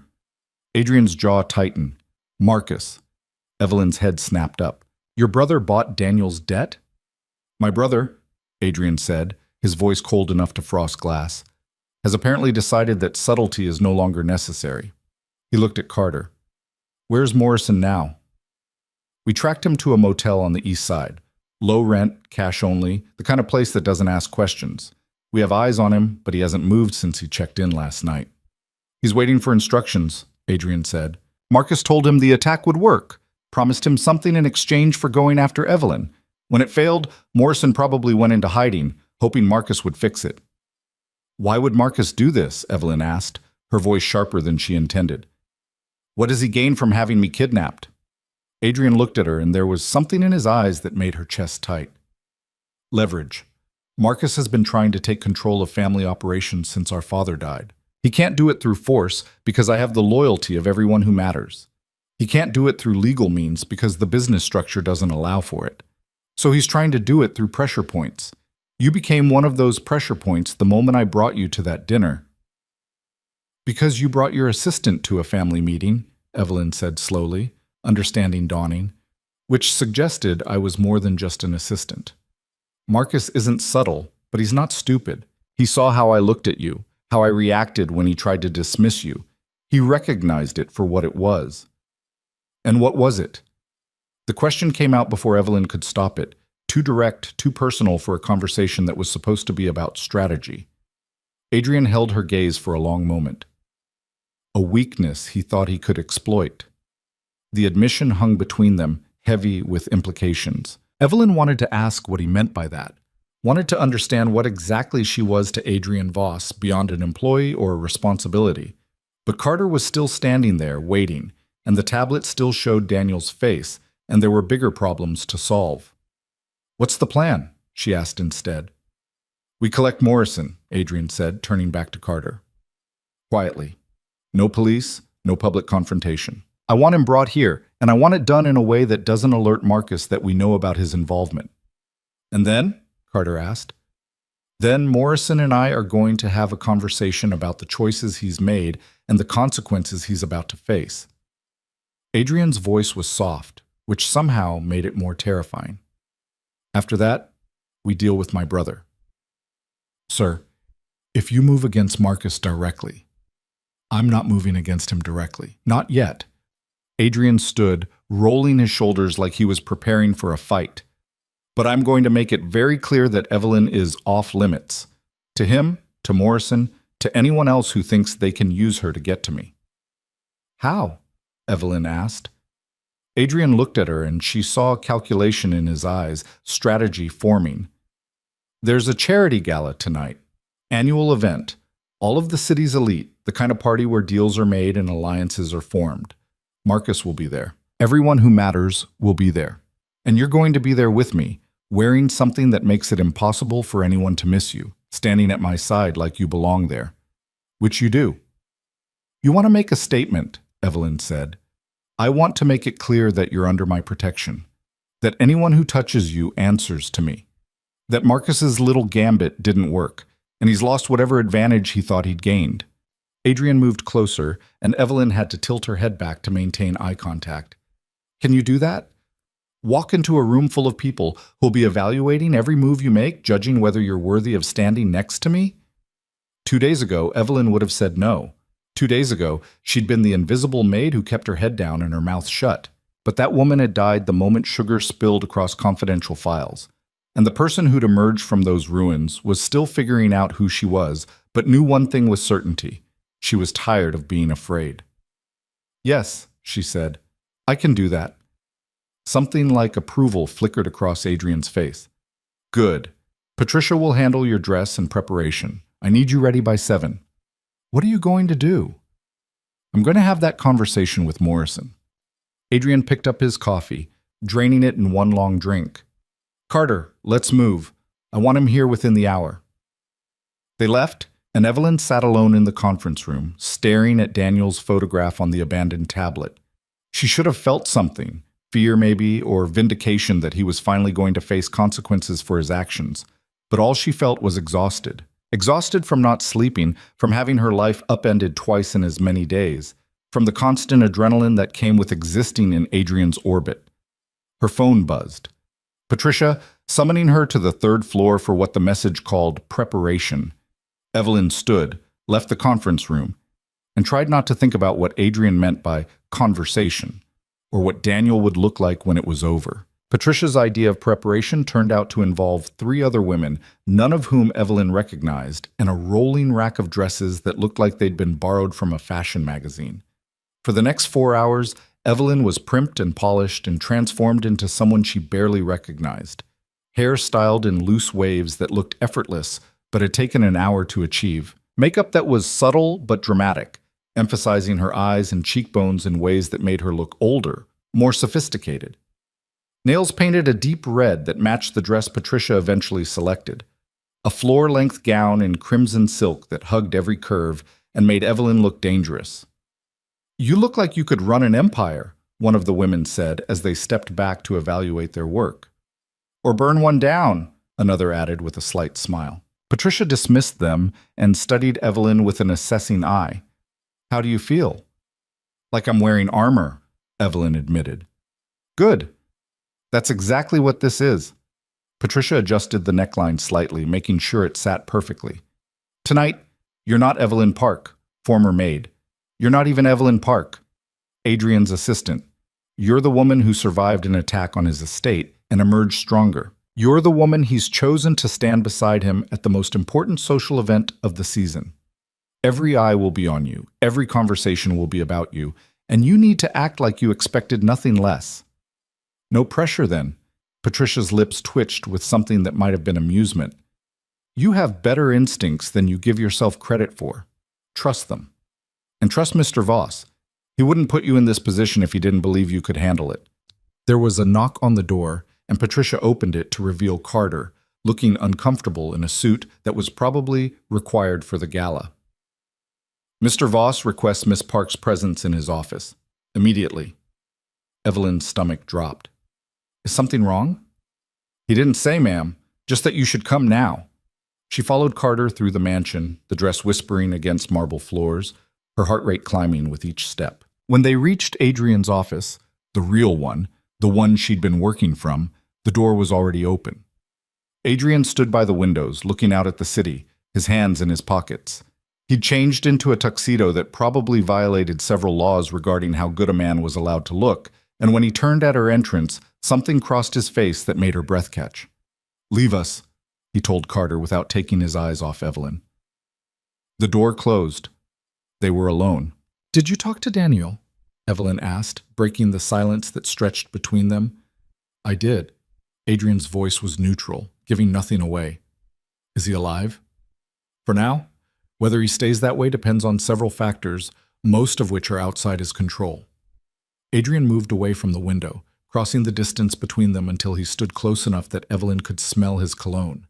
Something different tonight, darker, more complex. He confirmed that Marcus approached him 3 weeks ago with an offer, $50,000, and help disappearing if he could deliver you to a specific location. Evelyn's hands curled into fists, crushing the silk of her dress.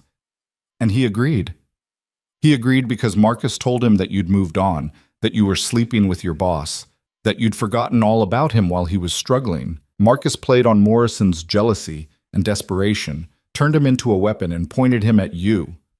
"That's not an excuse." "No," Adrian agreed. "It's not. Morrison made his choice.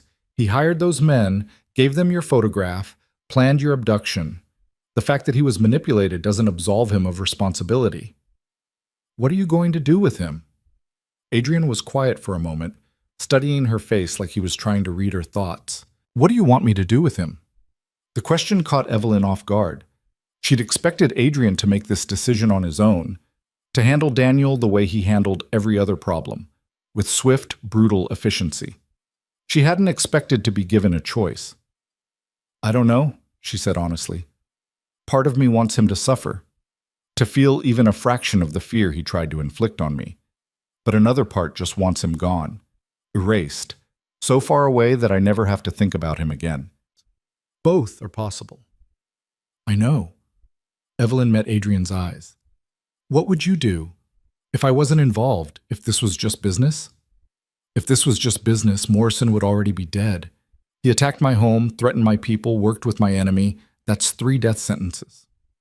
Adrian's hand came up, his fingers brushing her cheek in an echo of last night's touch. "But you are involved. And what I want doesn't matter as much as what you need."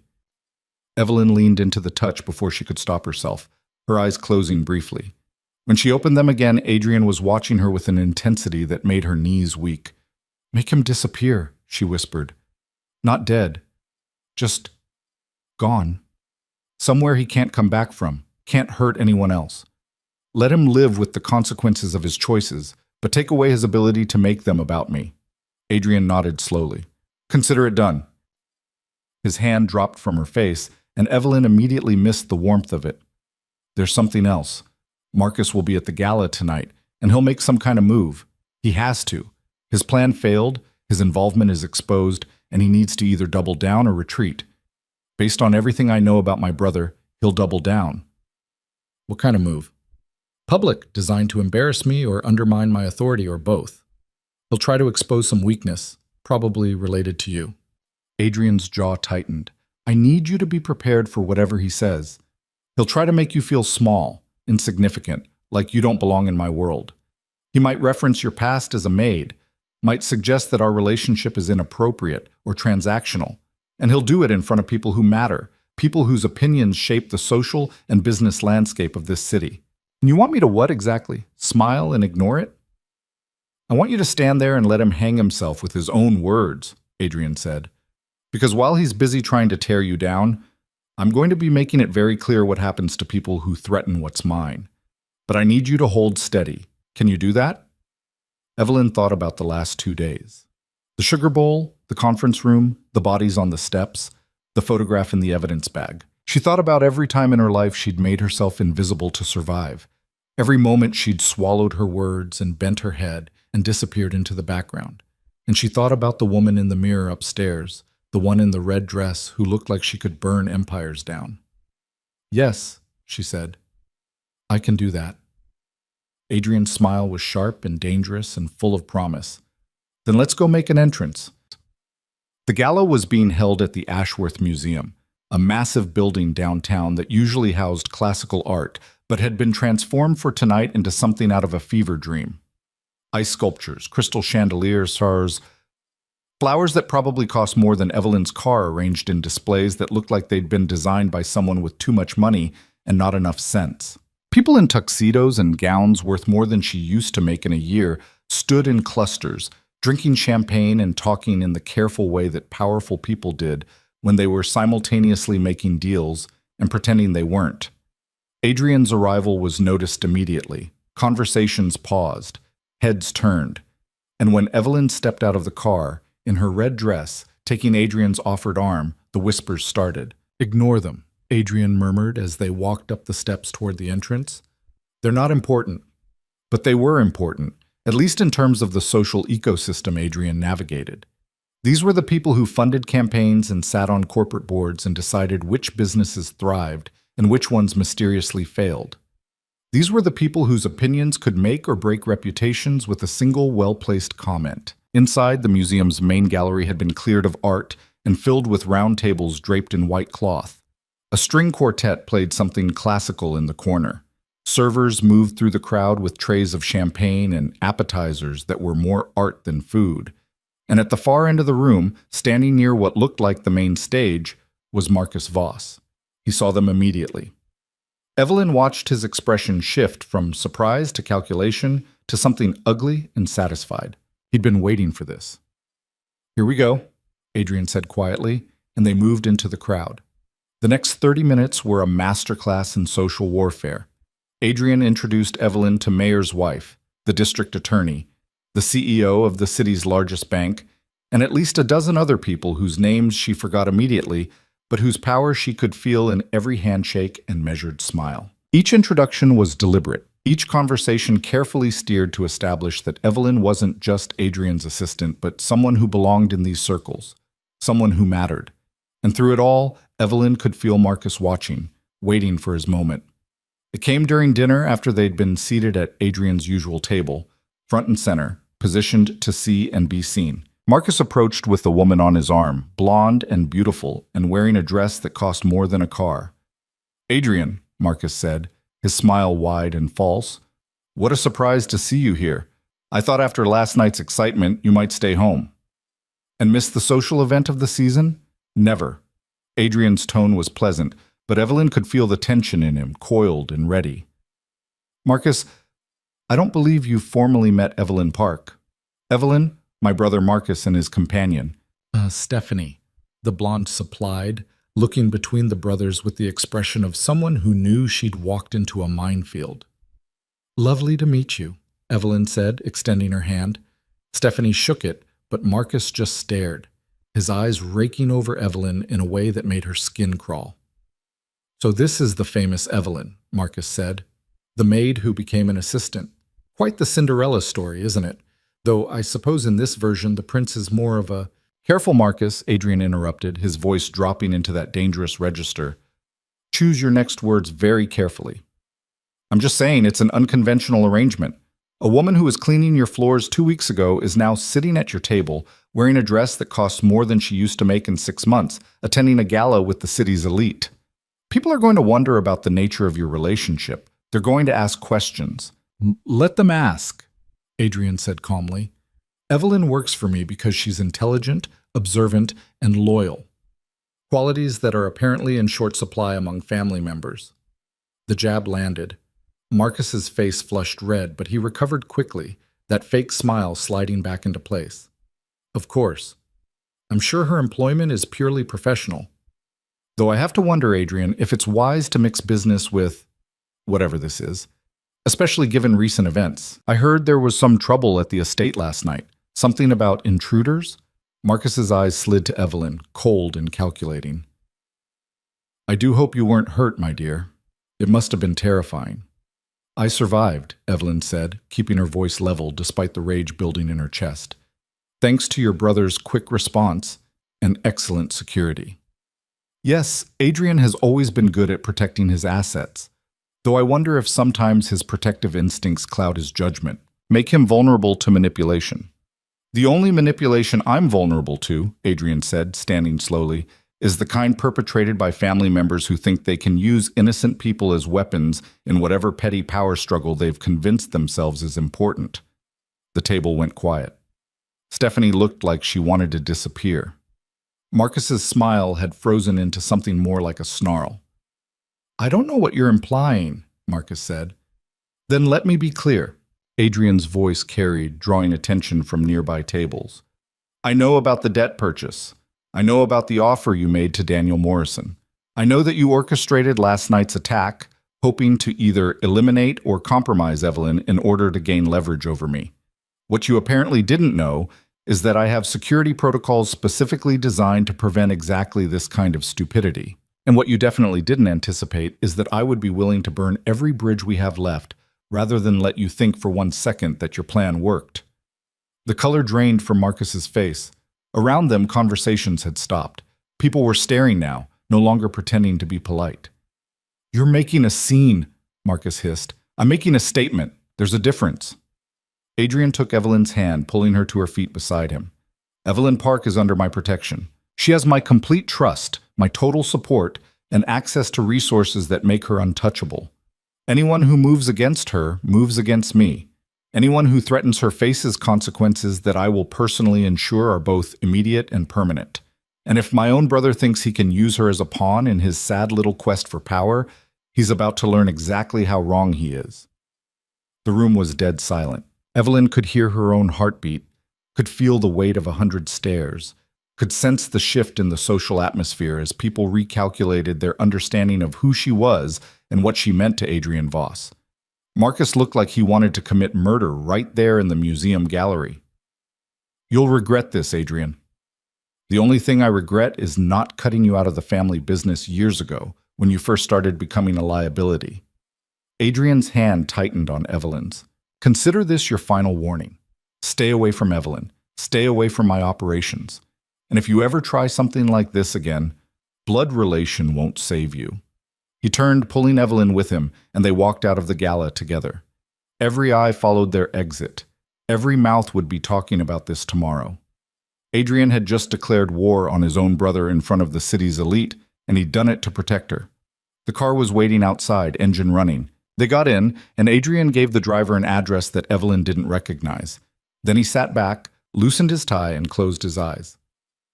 I'm sorry, Evelyn said into the silence. Adrian's eyes opened. For what?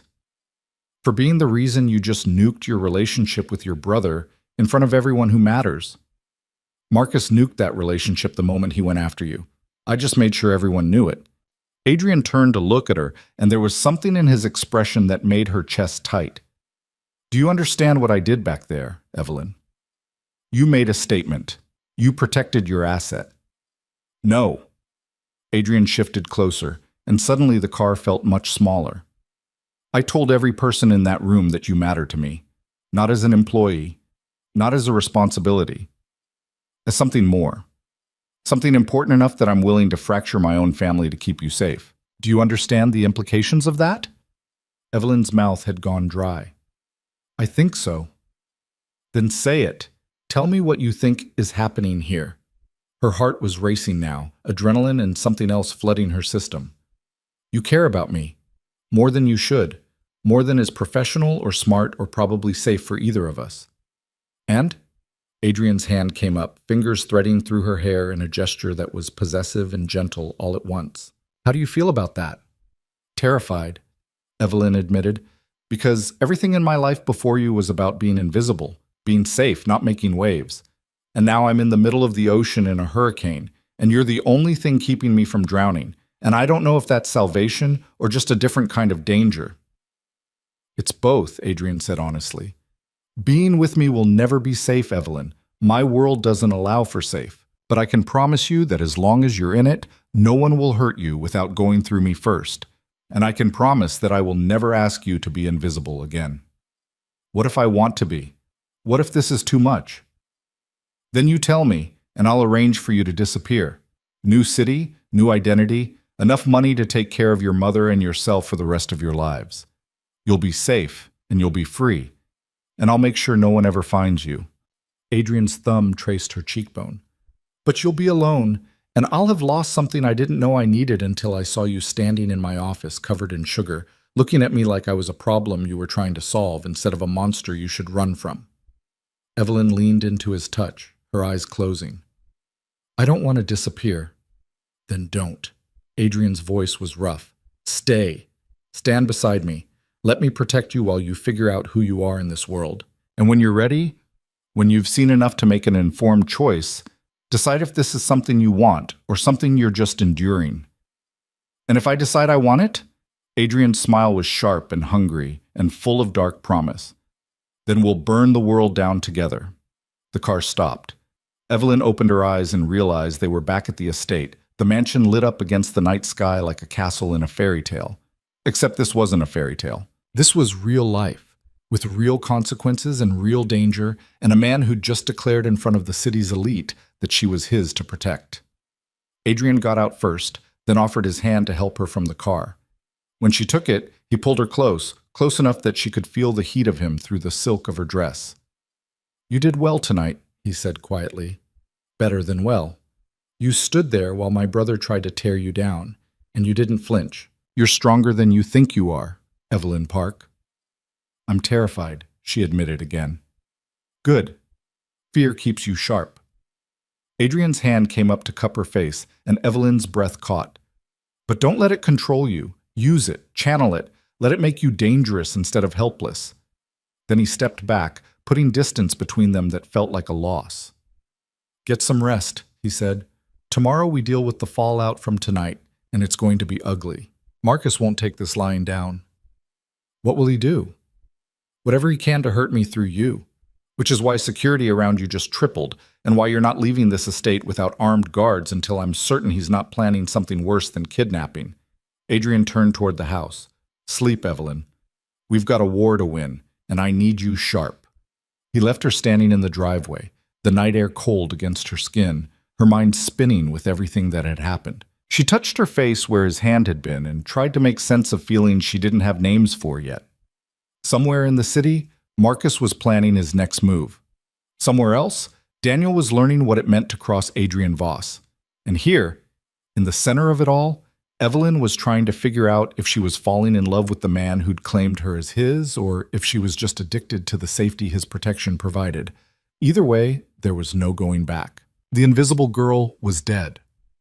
What had emerged in her place was still taking shape, still learning to navigate a world of violence and power and men who destroyed anyone who threatened what they considered theirs. But for the first time in her life, Evelyn wasn't afraid of being seen. She was afraid of disappearing again. The fallout came faster than Evelyn expected. By morning, her phone was flooded with notifications.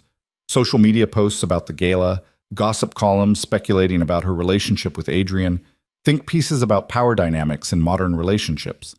Someone had leaked a photo of them leaving together, Adrian's hand on the small of her back, Evelyn looking up at him with an expression that was too raw, too honest for public consumption. The headline read, "Mystery Woman Causes Rift in Voss Empire." She was staring at the photo, coffee growing cold in her hand when Patricia knocked and entered without waiting for permission. "Mr. Voss wants you in his office, now." Patricia's expression was unreadable, which Evelyn had learned meant things were either very bad or very complicated. "And he said to tell you not to read the news." "Too late," Evelyn said, holding up her phone. "Of course." Patricia's lips thinned. "Come. He's been on calls since 5 this morning, and his mood is deteriorating." They walked through hallways that felt different in daylight, less imposing, more familiar. Evelyn had been living in the estate for 3 days now, and parts of it were starting to feel less like a museum and more like a place where people actually existed. The staff nodded at her when she passed. Security acknowledged her presence.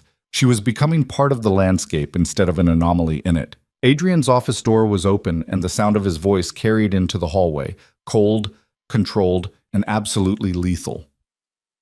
"I don't care what the board thinks, Vincent. They don't make decisions about my personal life, and they sure as hell don't get to question who I bring to public events." A pause. "Then tell them they can take their concerns and shove them somewhere anatomically uncomfortable. I'll be at the meeting this afternoon, and we can discuss their objections in person." He hung up as Evelyn entered, tossing his phone onto the desk with enough force that she was surprised it didn't shatter. He'd been awake for hours. She could see it in the tension around his eyes, the way his jaw was locked tight.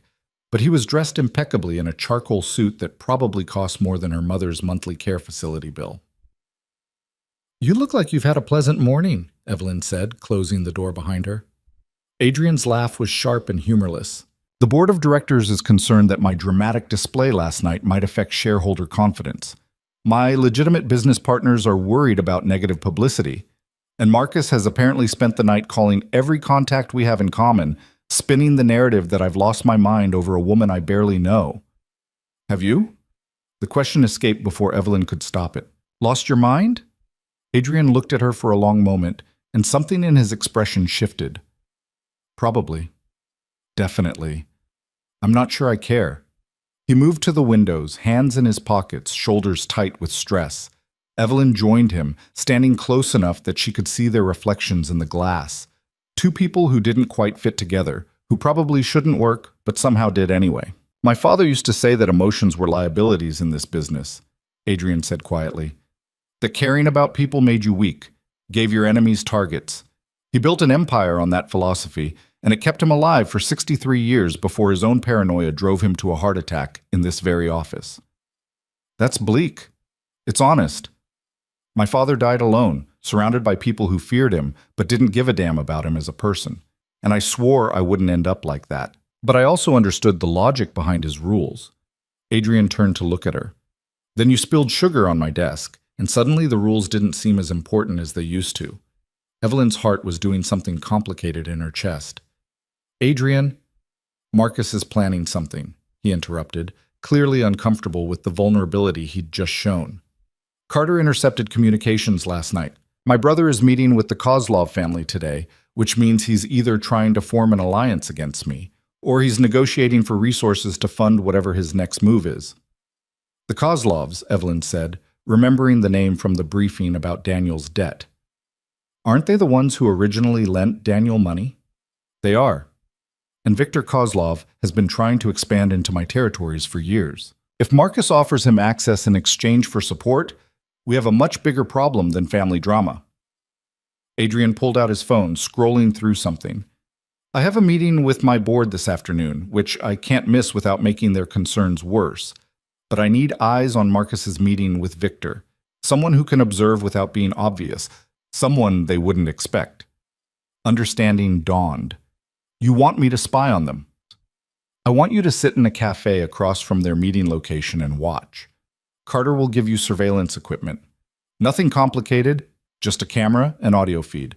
You'll look like you're working on a laptop. They'll think nothing of it, and we'll get intel on what Marcus is planning."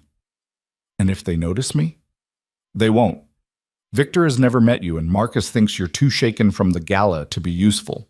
He's underestimating you, which is his first mistake." Adrian moved closer, close enough that Evelyn could smell his cologne and see the flecks of lighter color in his dark eyes. But I need to know you're comfortable with this. I'm asking you to put yourself in proximity to dangerous people, and if you'd rather sit this out, I'll do it, Evelyn said. When? 2 hours. Carter will brief you on the equipment and protocols. Adrian's hand came up, his fingers brushing her jaw in a touch that was becoming familiar. Thank you. For what? For trusting me enough to walk into danger when you could very reasonably tell me to handle my own family problems. Evelyn caught his hand before he could pull away, holding it against her face. Your family problems became my problems the moment Marcus decided to use me as a weapon. I'm not sitting on the sidelines while you fight battles I'm part of. Something heated flashed in Adrian's eyes, and for a moment Evelyn thought he might kiss her. Wanted him to kiss her, but he just squeezed her hand once and stepped back, the professional mask sliding back into place. Carter's waiting in the security office. Don't be late. The surveillance equipment turned out to be surprisingly simple. A laptop with a built-in camera that looked like any other laptop, earbuds that doubled as microphones, and a phone app that would record everything the camera captured. Carter walked Evelyn through it twice, making sure she understood how to position the laptop for optimal viewing and how to act natural if anyone approached her. The cafe is called Meridian Grounds, Carter said, showing her photos of the location.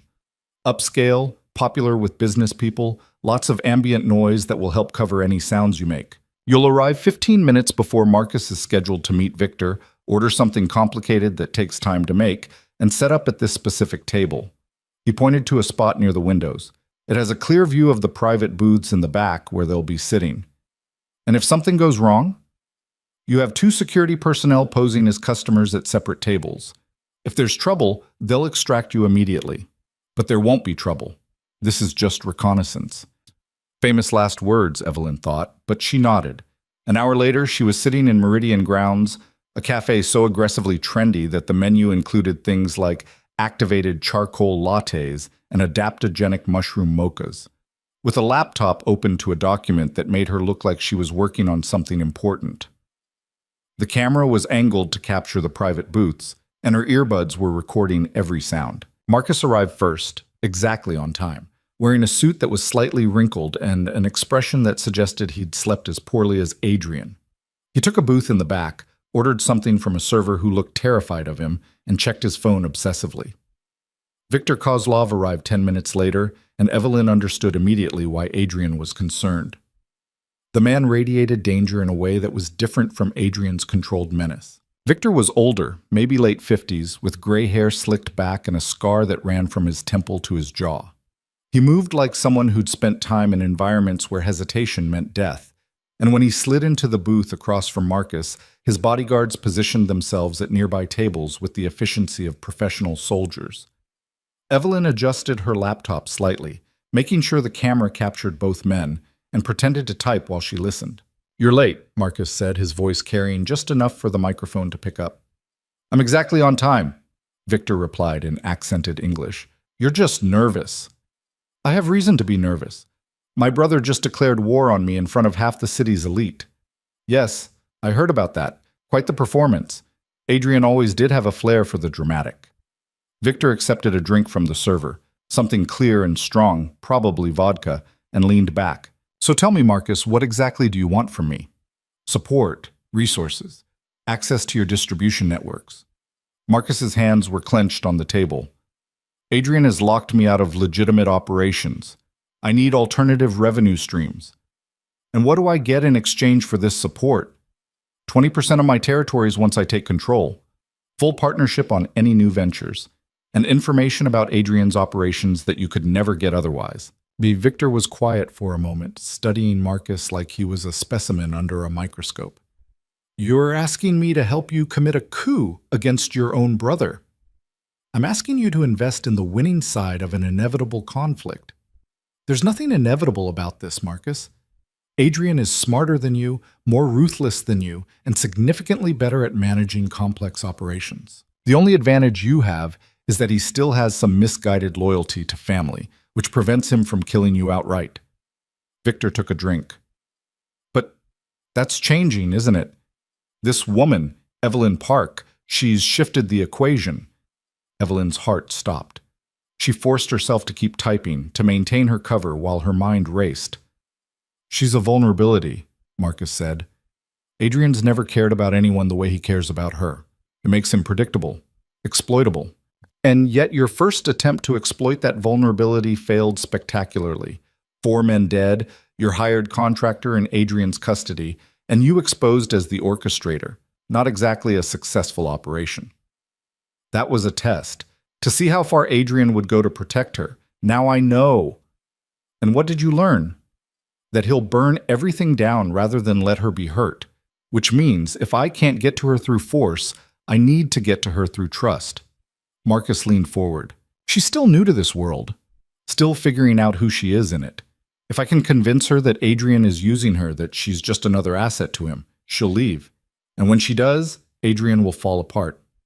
Victor laughed, the sound cold and humorless. "You think you can manipulate a woman who just survived an assault on Adrian's estate and emerged standing beside him at the city's most important social event? You're stupider than I thought."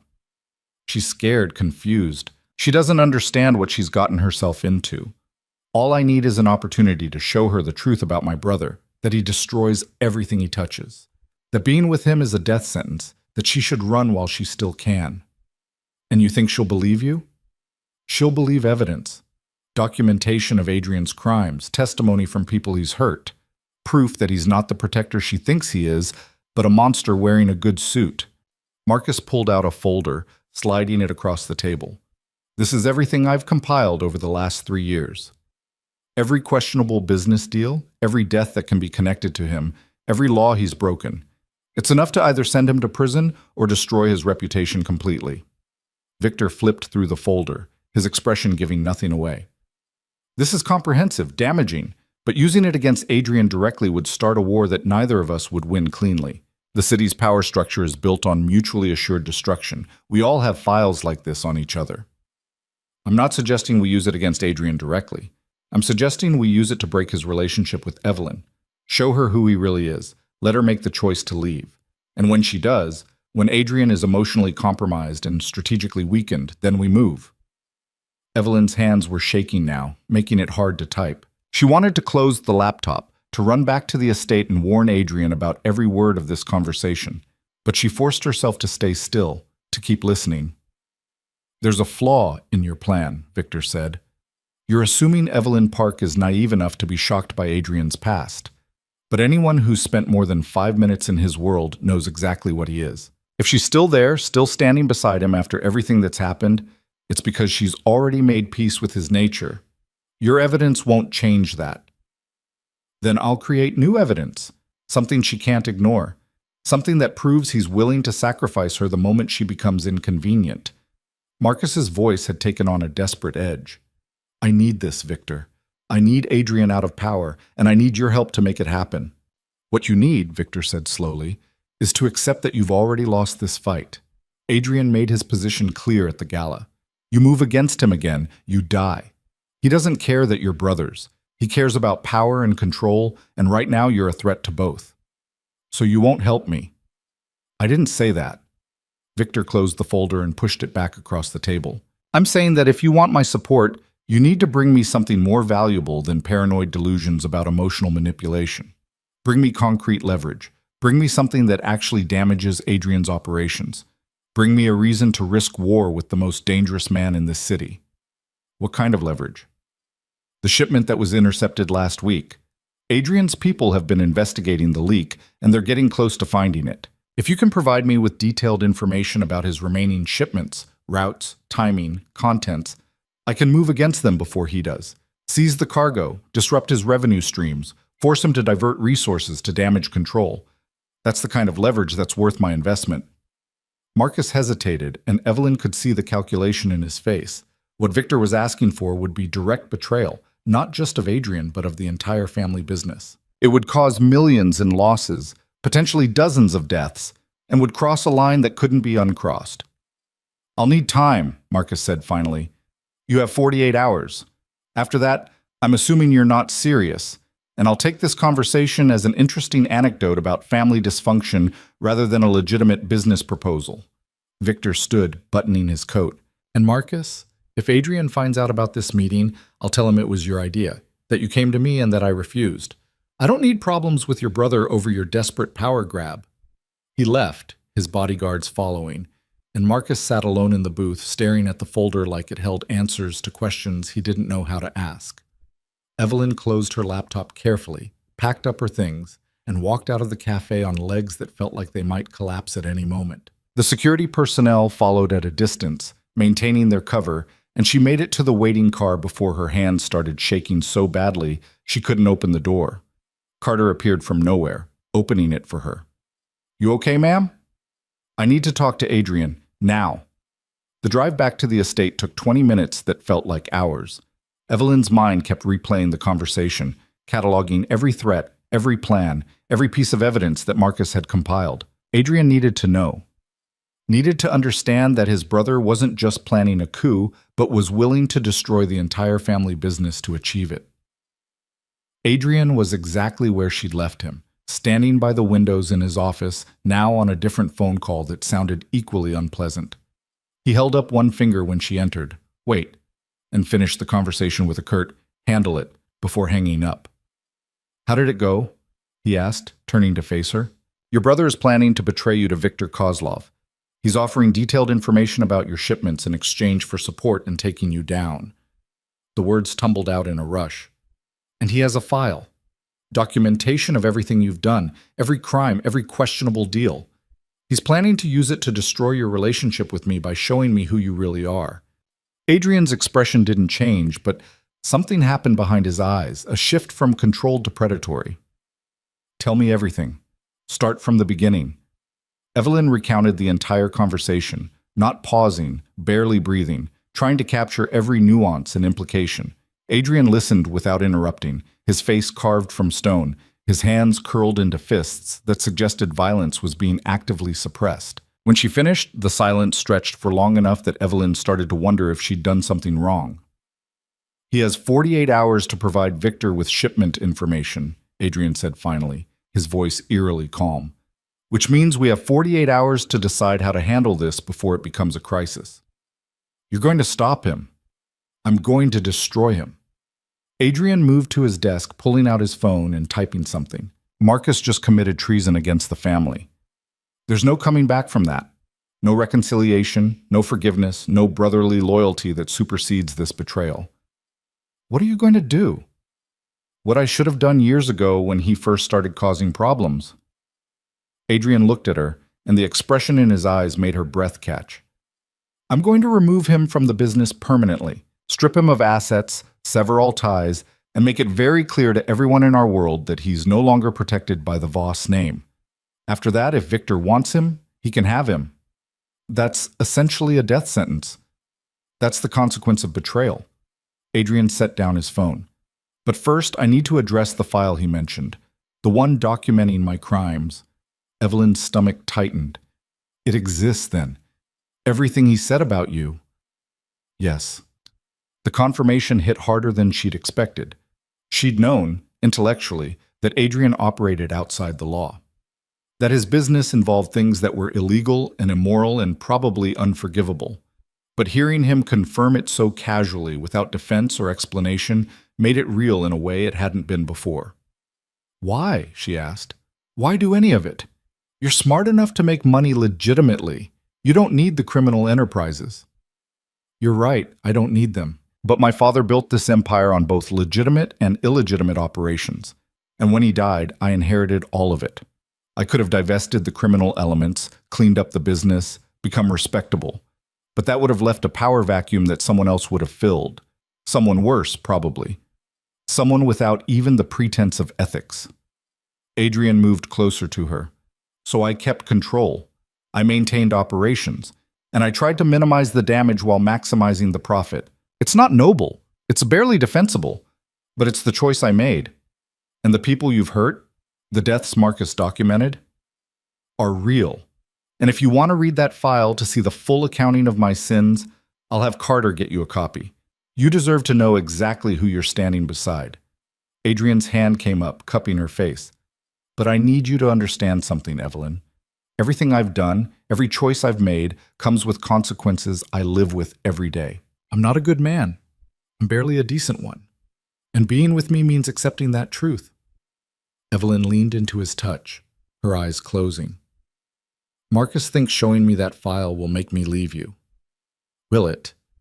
The question hung between them, heavy with implications. Evelyn opened her eyes and looked at Adrian, really looked at him. Saw the man who'd protected her when he could have just fired her. Who'd declared war on his own brother rather than let her be hurt. Who'd given her a choice about what happened to Daniel instead of just making the decision himself. Who was offering to show her the worst parts of himself because he believed she deserved the truth. No, she said quietly. It won't. Because I'm not naive enough to think you're perfect, and I'm not interested in the sanitized version of you that plays well at charity galas. I want the real version, crimes and consequences and all. Adrian's thumb traced her cheekbone, his eyes searching her face like he was trying to read her thoughts. You're sure? I'm terrified, but I'm sure. He kissed her then, finally, his mouth claiming hers with a hunger that had been building since that first day in his office. Evelyn kissed him back, her hands fisting in his shirt, her body pressed against his. 3 days of tension and fear and undeniable attraction finding an outlet in the connection between them. When they finally broke apart, both breathing hard, Adrian rested his forehead against hers. I need to handle Marcus, he said, his voice rough. And I need to do it before he can give Victor any information. But after that we figure out what this is, Evelyn finished. Together. Together, Adrian agreed. His phone rang, shattering the moment. He answered it with a sharp, "What?" that suggested whoever was calling had terrible timing. Carter's voice came through, loud enough that Evelyn could hear. Sir, we have a situation. Marcus just arrived at the estate demanding to see you. He has 3 men with him, all armed. Security is containing them at the front entrance, but he's making threats. Adrian's expression went cold. What kind of threats? He's saying that if you don't meet with him immediately, he's going to release the file to every media outlet in the city. He's giving you 10 minutes. Adrian looked at Evelyn, and she saw the calculation in his eyes. Tell Marcus I'll meet him in the main foyer, alone. But his men stay outside, and if he tries anything, security has permission to respond with appropriate force. Sir, do it, Carter. Adrian hung up and turned to Evelyn. Stay here. Lock the door.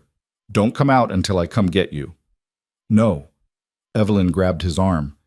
If he's here to threaten you, I should be there. We're in this together, remember? Evelyn, you told me you wouldn't ask me to be invisible again. That includes hiding while you face your brother. She held his gaze, refusing to back down. Either we do this together or you lock me in this office and prove that Marcus was right about you seeing me as a liability instead of a partner. Adrian stared at her for a long moment, and Evelyn could see the internal battle playing out behind his eyes. Then he nodded once, sharp and decisive. Together, but you stay behind me, and if things get violent, you run. Understood? Understood. They left the office together, moving through the mansion toward the main foyer. Evelyn could feel the tension in Adrian, the controlled violence just waiting to be unleashed. His hand found hers, squeezing once, and then they were stepping into the foyer where Marcus waited. Adrian's brother looked like hell. His suit was wrinkled, his eyes were bloodshot, and he had the desperate energy of someone who'd run out of options and was about to do something catastrophically stupid. Adrian, Marcus said, his voice too loud in the space, we need to talk. Then talk. You have 9 minutes left before I have security throw you off the property. You can't do this. Can't cut me out of the family. Can't choose some girl over your own blood. Marcus's eyes slid to Evelyn, and the hatred in them was palpable. What did she do to you? What kind of spell did she cast that made you forget everything we built together? We didn't build anything together, Marcus. I built it. You just benefited from having the right last name. Adrian's voice was cold. And Evelyn didn't do anything except survive in a world you tried to use her as a pawn in. Every consequence you're facing now is the result of your own choices. My choices? Marcus laughed, the sound unhinged. You're the one who started this war by flaunting her at the gala. You're the one who chose her over family. This is on you, Adrian. 8 minutes, Adrian said calmly. Fine. You want to know what I'm going to do? I'm going to release the file, every crime, every death, every illegal operation documented in painful detail. I'm going to send it to the police, the FBI, every news outlet that matters. And when they arrest you, when your empire collapses and your precious Evelyn sees you in handcuffs, maybe then you'll understand what you've lost. Do it, Adrian said, and Marcus froze. Release the file. Destroy my reputation. Get me arrested. Because the moment you do, I release my file on you. Every embezzlement, every deal you've made behind my back, every betrayal documented in equally painful detail. We'll go down together, Marcus. And unlike you, I'm prepared for that outcome. You're bluffing. Try me. Adrian took a step forward, and Marcus instinctively backed up. You think I've survived this long without insurance? Without documentation of everyone around me, including family? The difference between us is that I never planned to use mine unless you forced my hand. Congratulations. You forced it. Marcus's face had gone pale. You'd really destroy everything our father built? Our father built an empire on paranoia and violence. If it burns, maybe something better can rise from the ashes. But either way, I'm done pretending you're anything other than a liability. Adrian pulled out his phone, typing something. I've just sent instructions to my legal team. As of this moment, you're removed from all family business operations. Your accounts are frozen, your access is revoked, and your employment is terminated. You have 24 hours to vacate any property owned by family companies. After that, security will remove you by force. Adrian, get out of my house, Marcus. And if you ever threaten Evelyn again, if you ever come near her or speak her name or even think about using her as a weapon, I will forget we're related and treat you like any other enemy. Do you understand?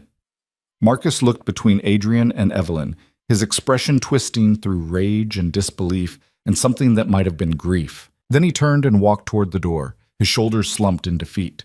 At the threshold, he paused. This isn't over, Adrian.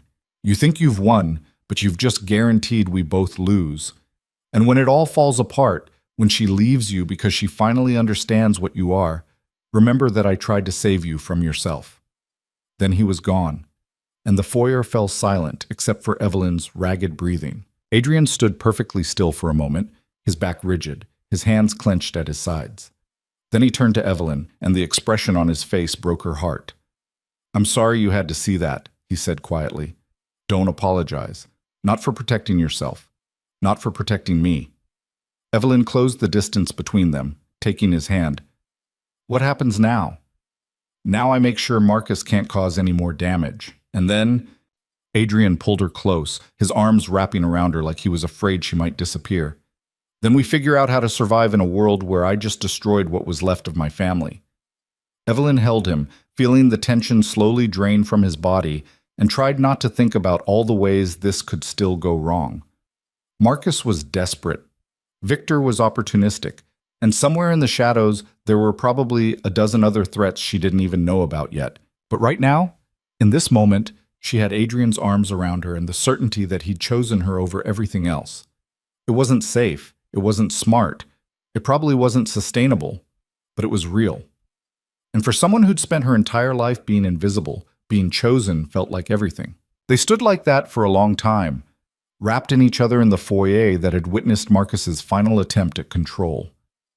Eventually, Adrian pulled back, his hands framing Evelyn's face, his thumbs brushing away tears she hadn't realized she was crying. Come with me, he said quietly. There's something you need to see. He led her through the mansion to a part of the estate she'd never been to, a wing that required 3 separate security clearances and a biometric scan that made Evelyn realize just how deep Adrian's paranoia ran. They descended stairs that seemed to go on forever, past reinforced doors and cameras that tracked their every movement until they reached a room that looked like something out of a spy movie. It was a vault, essentially, climate-controlled, lined with filing cabinets and safes, containing what Evelyn suspected was every secret Adrian had ever accumulated. He moved to a specific cabinet, entering a code, and pulled out a thick folder that looked identical to the one Marcus had shown Victor. This is my file, Adrian said, setting it on the table in the center of the room. Everything Marcus threatened to release and more, I'm giving you the chance to read it before you make any more decisions about being part of my life." Evelyn stared at the folder like it might explode. "You don't have to do this." "Yes, I do. Because if we're doing this, if we're really doing this, you need to know what you're signing up for. Not the sanitized version I show the world, but the actual reality of what I am and what I've done." Adrian pushed the folder toward her. "Read it, all of it. And when you're done, if you still want to be here, we'll figure out what comes next. And if I don't want to be here after reading it," Adrian's jaw tightened, but his voice remained steady, "then I'll arrange for you to disappear. New identity, new city, enough money to take care of your mother for life. You'll be safe, and you'll be free, and I'll make sure no one ever finds you." Evelyn picked up the folder, feeling the weight of it, physical and metaphorical. This was the moment, the choice that would define everything that came after. She could open it and confront the reality of Adrian's past, or she could set it down and walk away from all of it. She opened it. The first section detailed financial crimes, money laundering operations that ran through dozens of legitimate businesses, tax evasion schemes that would make federal prosecutors weep with joy, fraud on a scale that affected thousands of people. The numbers were staggering. Millions moved through shell companies, hidden in offshore accounts, transformed from dirty money into clean investments. The second section was worse. It documented violence. Not all of it Adrian's doing directly, but all of it connected to his operations.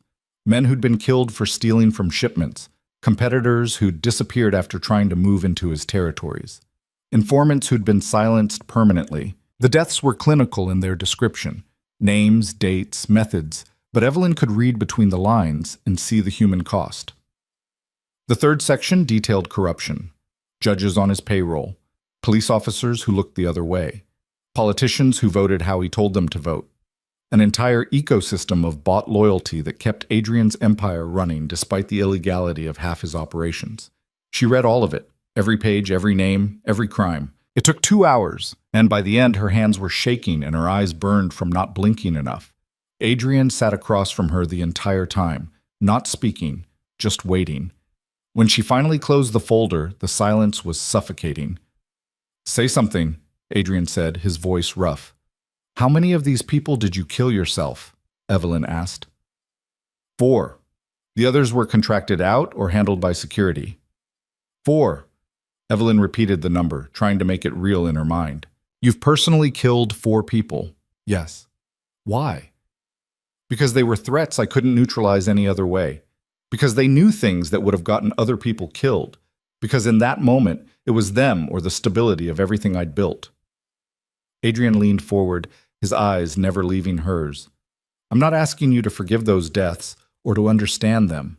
I'm asking you to accept that they happened and that I would make the same choices again if I had to." Evelyn closed her eyes, processing. This was it. The reality she'd been dancing around since that first day when she'd spilled sugar, and Adrian had looked at her like she was a problem worth solving. He was a criminal, a killer, a man who operated in shadows and justified his actions with logic that most people would find horrifying. But he was also the man who'd protected her when he could have just fired her, who'd declared war on his own brother rather than let her be used as a pawn, who'd offered her a choice about Daniel instead of just making the decision himself, who was sitting here now waiting for her judgment when he could have just lied or manipulated or hidden the truth. "I should leave," Evelyn said, opening her eyes. "Any reasonable person would read that file and run as far as they could." "Yes," Adrian agreed, "but I'm not going to." Something shifted in Adrian's expression, relief mixed with disbelief. "Why not?" "Because I'm tired of being reasonable. I've spent my whole life being reasonable, being invisible, playing it safe. And where did it get me? Working as a maid, barely scraping by, watching my mother die slowly because I couldn't afford better treatment." Evelyn stood, the folder forgotten on the table. "You're offering me something different, something dangerous and complicated and probably doomed, but different. And I'm choosing it. I'm choosing you." Adrian was on his feet in an instant, closing the distance between them, his hands tangling in her hair as he kissed her with a desperation that made her knees weak. Evelyn kissed him back, pouring 3 days of fear and confusion and undeniable attraction into the connection. And when they finally broke apart, both breathing hard, she saw something in his eyes she'd never seen before. Hope. "I need to tell you something," Adrian said, his forehead resting against hers. "About your mother." Evelyn's stomach dropped. "What about her?" "I've been paying for her treatment. Not just the basic care the facility provides, but experimental therapies, the best oncologists in the country, everything that might give her a chance." He pulled back enough to meet her eyes. "I started 3 days ago, right after the attack. I wanted to make sure that no matter what happened, she'd be taken care of." "Why didn't you tell me?"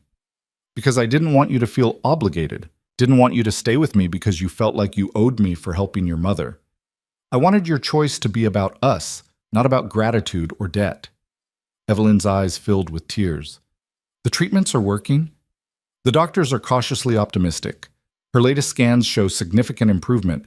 They're talking about remission being possible within 6 months." Adrian's thumb brushed away a tear that had escaped. "Whatever you decide about us, that doesn't change. Your mother gets the treatment, gets the care, for as long as she needs it." "You're trying to make it impossible for me to leave you," Evelyn said, but there was no accusation in her voice, just understanding. "I'm trying to take care of the people who matter to me. Your mother matters because she matters to you, and you—" Adrian's voice dropped to something raw and honest. "You matter in ways I don't have words for yet." Evelyn kissed him again, softer this time, trying to communicate what she couldn't quite articulate, that she understood what he was offering, that she was terrified and exhilarated in equal measure, that she was choosing this with her eyes open, consequences and all. When they finally left the vault, ascending back into the main house, the world felt different. The same mansion, the same hallways, but everything shifted by the choice Evelyn had made. She wasn't just Adrian's assistant anymore, wasn't just someone under his protection. She was his partner in whatever came next. What came next turned out to be complicated. Marcus didn't go quietly. Over the next 2 weeks, he tried everything. Legal challenges to his removal from the business, attempts to turn Adrian's associates against him, even a half-hearted effort to sell information to the FBI. None of it worked. Adrian had spent years building a network that was loyal to him personally, not to the Voss family name, and Marcus discovered too late that he had no real power without his brother's backing. Viktor Kozlov, seeing which way the wind was blowing, withdrew his offer of support and made it clear to everyone in their world that Marcus was no longer worth investing in. Without allies, without resources, without the protection of family, Marcus became exactly what Adrian had predicted: irrelevant.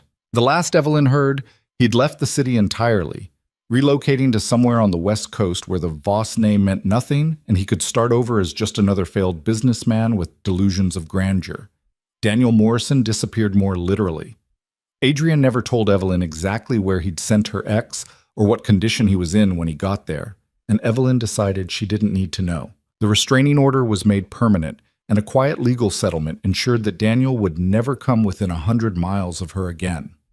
Whether that was because he'd agreed to the terms or because he was physically incapable of traveling that far, Evelyn didn't ask. The fallout from the gala took longer to settle. The city's elite spent weeks dissecting Adrian's public declaration, analyzing what it meant for power dynamics and social hierarchies. Some of Adrian's business partners were uncomfortable with how much influence Evelyn seemed to have over him. Others saw an opportunity to curry favor by being friendly to her. Evelyn learned to navigate it all. Patricia became her unlikely mentor, teaching her the subtle art of social warfare: who to talk to, what to say, how to smile while mentally cataloging information that might be useful later. It wasn't that different from being a maid, Evelyn realized. Both required being invisible when it served you and visible when it mattered. The difference was that now she got to choose which one she was. 6 months after the Sugar Bowl incident that had started everything, Evelyn stood in Adrian's office, their office now, since she'd claimed the desk by the windows as her permanent workspace, reviewing documents for a meeting with the board of directors. The legitimate board, the one that oversaw the legal businesses that generated most of their actual revenue. "You ready for this?" Adrian asked, coming up behind her and wrapping his arms around her waist. "Ready to sit in a room full of old men who think I'm sleeping with you to get ahead?" Evelyn leaned back against him. "Always. You are sleeping with me." "Yes, but I'm also good at my job, which they conveniently ignore. Evelyn turned in his arms, adjusting his tie that didn't need adjusting. What's the agenda again?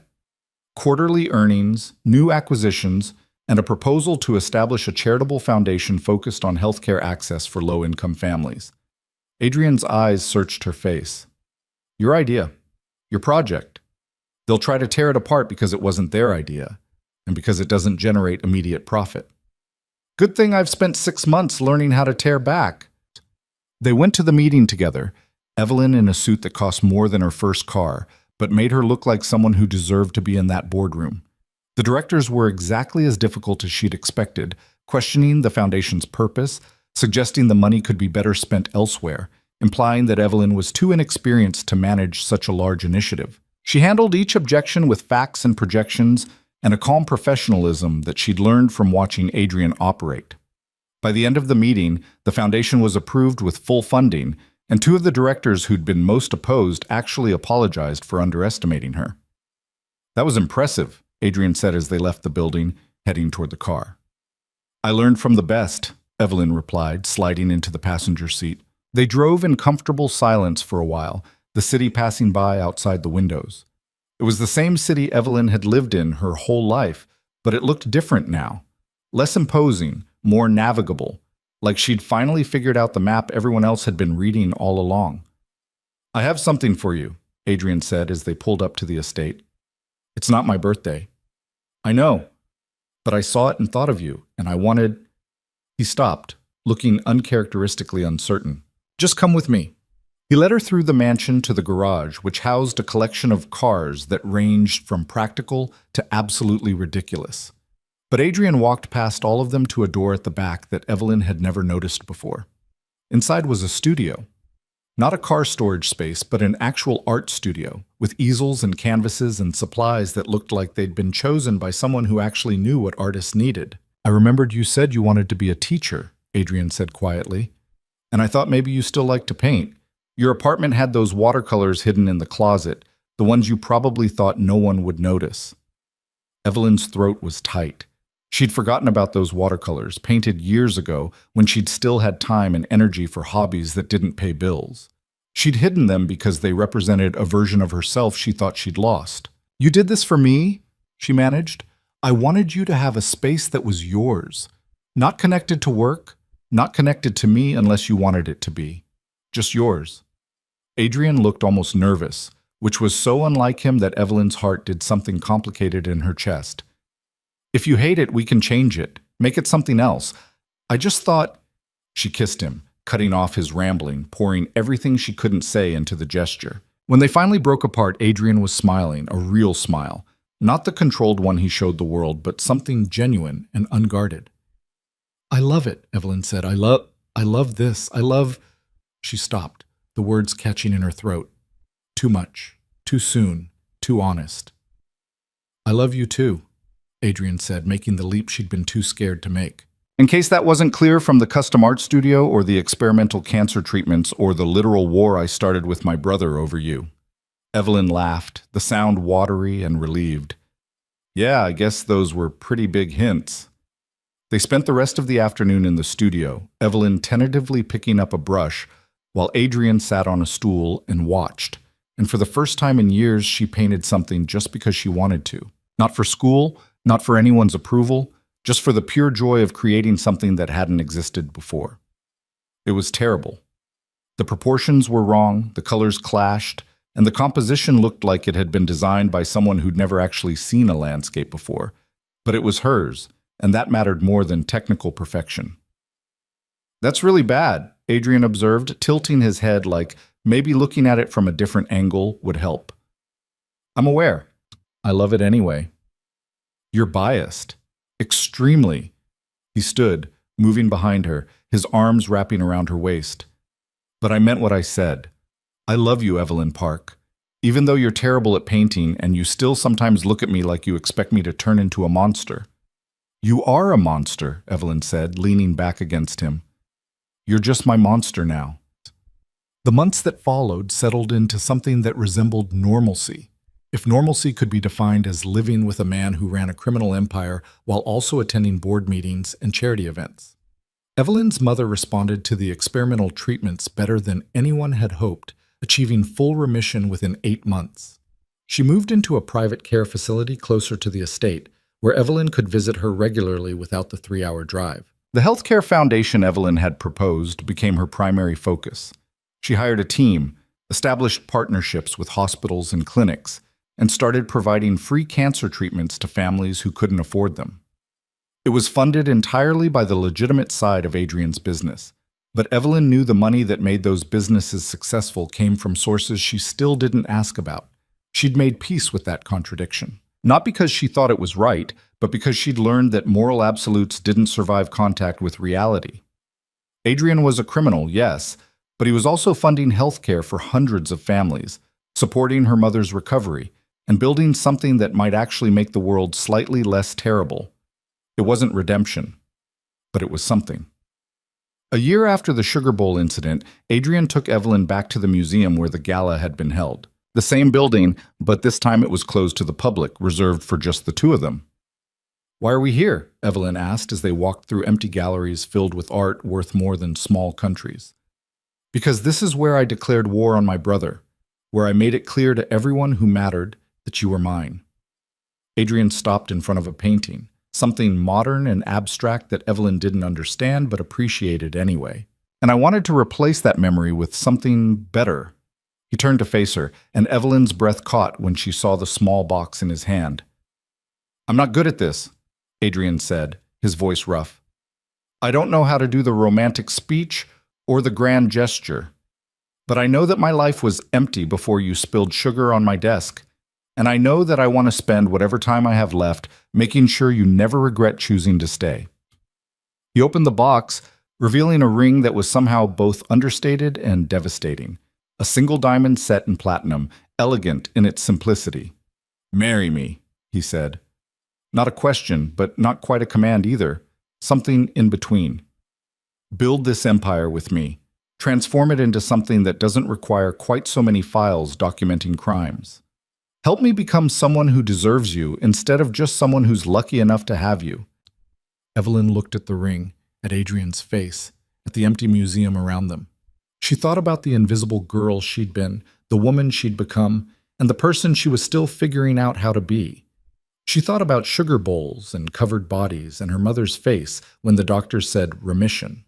She thought about art studios and charity foundations and the complicated math of loving someone who operated in moral gray areas. "Yes," she said, because despite everything, despite the danger and the complications and the absolute certainty that this would never be a normal life, she wanted this, wanted him, wanted the future they could build together, crimes and consequences and all. Adrian slipped the ring onto her finger and it fit perfectly, because of course it did. He'd probably had Patricia research her ring size weeks ago, had probably planned this entire thing with the same strategic precision he applied to business deals. "I love you," Evelyn said, the words easier now that she'd said them before. "I know," Adrian replied, pulling her close. "You told me with every choice you made, every time you stayed when you could have run, every moment you stood beside me instead of hiding behind me. I've known for months." Arrogant. Observant. He kissed her, and Evelyn kissed him back, and somewhere in the museum, a security camera was probably recording this moment for posterity. They'd have to delete that footage later. Adrian was paranoid about security, and Evelyn had learned to appreciate that paranoia because it kept them both alive. But for now, in this moment, she let herself believe in the possibility of a future that wasn't defined by fear or survival, but by choice. The choice to build something new from the ruins of what they'd both been before. The choice to transform violence into protection, control into partnership, empire into foundation. It wouldn't be perfect. Perfect wasn't possible in a world where love stories started with sugar bowls and ended with marriage proposals and empty museums. But it would be theirs, complex and messy and undeniably real. Evelyn Park had spent her whole life being invisible, surviving by not being seen. Now she was standing in the center of her own story, wearing a ring that declared she belonged to someone and that someone belonged to her, building a future that looked nothing like the life she'd thought she'd have.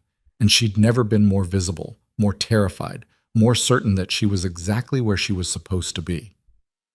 6 months after the proposal, they married in a small ceremony at the estate with only Patricia, Carter, and Evelyn's mother in attendance. No grand gestures, no society witnesses, just a quiet declaration that they were choosing each other completely. Marcus wasn't invited. Daniel was presumably somewhere far away, living whatever life Adrian had arranged for him. The city's elite would gossip about the private ceremony for weeks, but neither Adrian nor Evelyn cared. The Healthcare Foundation expanded, opening clinics in 3 cities and helping over 1,000 families in its first year. Adrian slowly divested from the more violent aspects of his operations, not becoming legitimate overnight, but moving in that direction incrementally. It would take years, maybe decades, and some things would never be clean. But the trajectory had changed. Evelyn kept painting. Her work never got technically better, but she didn't care. The studio became her sanctuary, the place where she could be just herself instead of Adrian's wife, or the foundation's director, or the woman whose story everyone in their world knew. And sometimes, late at night when they were alone in the massive bed in the master bedroom that was now theirs together, Adrian would trace the line of her spine and tell her about the day she'd spilled sugar on his desk. How he'd been planning to fire her immediately. How he'd been furious about the breach of his private office. How everything had changed the moment she'd looked at him with curiosity instead of fear. "You saved me," he'd say, his voice quiet in the darkness. "You saved me first," Evelyn would reply, because it was true. He'd seen her when she was invisible, had chosen her when she was nobody, had given her the chance to become someone she'd never imagined she could be. They saved each other, really. Adrian from becoming the monster his father had been, Evelyn from disappearing entirely into a life of survival and invisibility. Together they'd built something that was theirs, imperfect and complicated and occasionally illegal, but theirs nonetheless. And if that wasn't a happy ending, it was close enough for 2 people who'd started their story with a sugar bowl and a moment of terrible, wonderful visibility. The city kept turning, the empire kept running, the foundation kept growing, and in the middle of it all, Evelyn Park, now Evelyn Voss, stood visible and powerful and exactly who she'd chosen to become. Not invisible. Not anymore. Never again.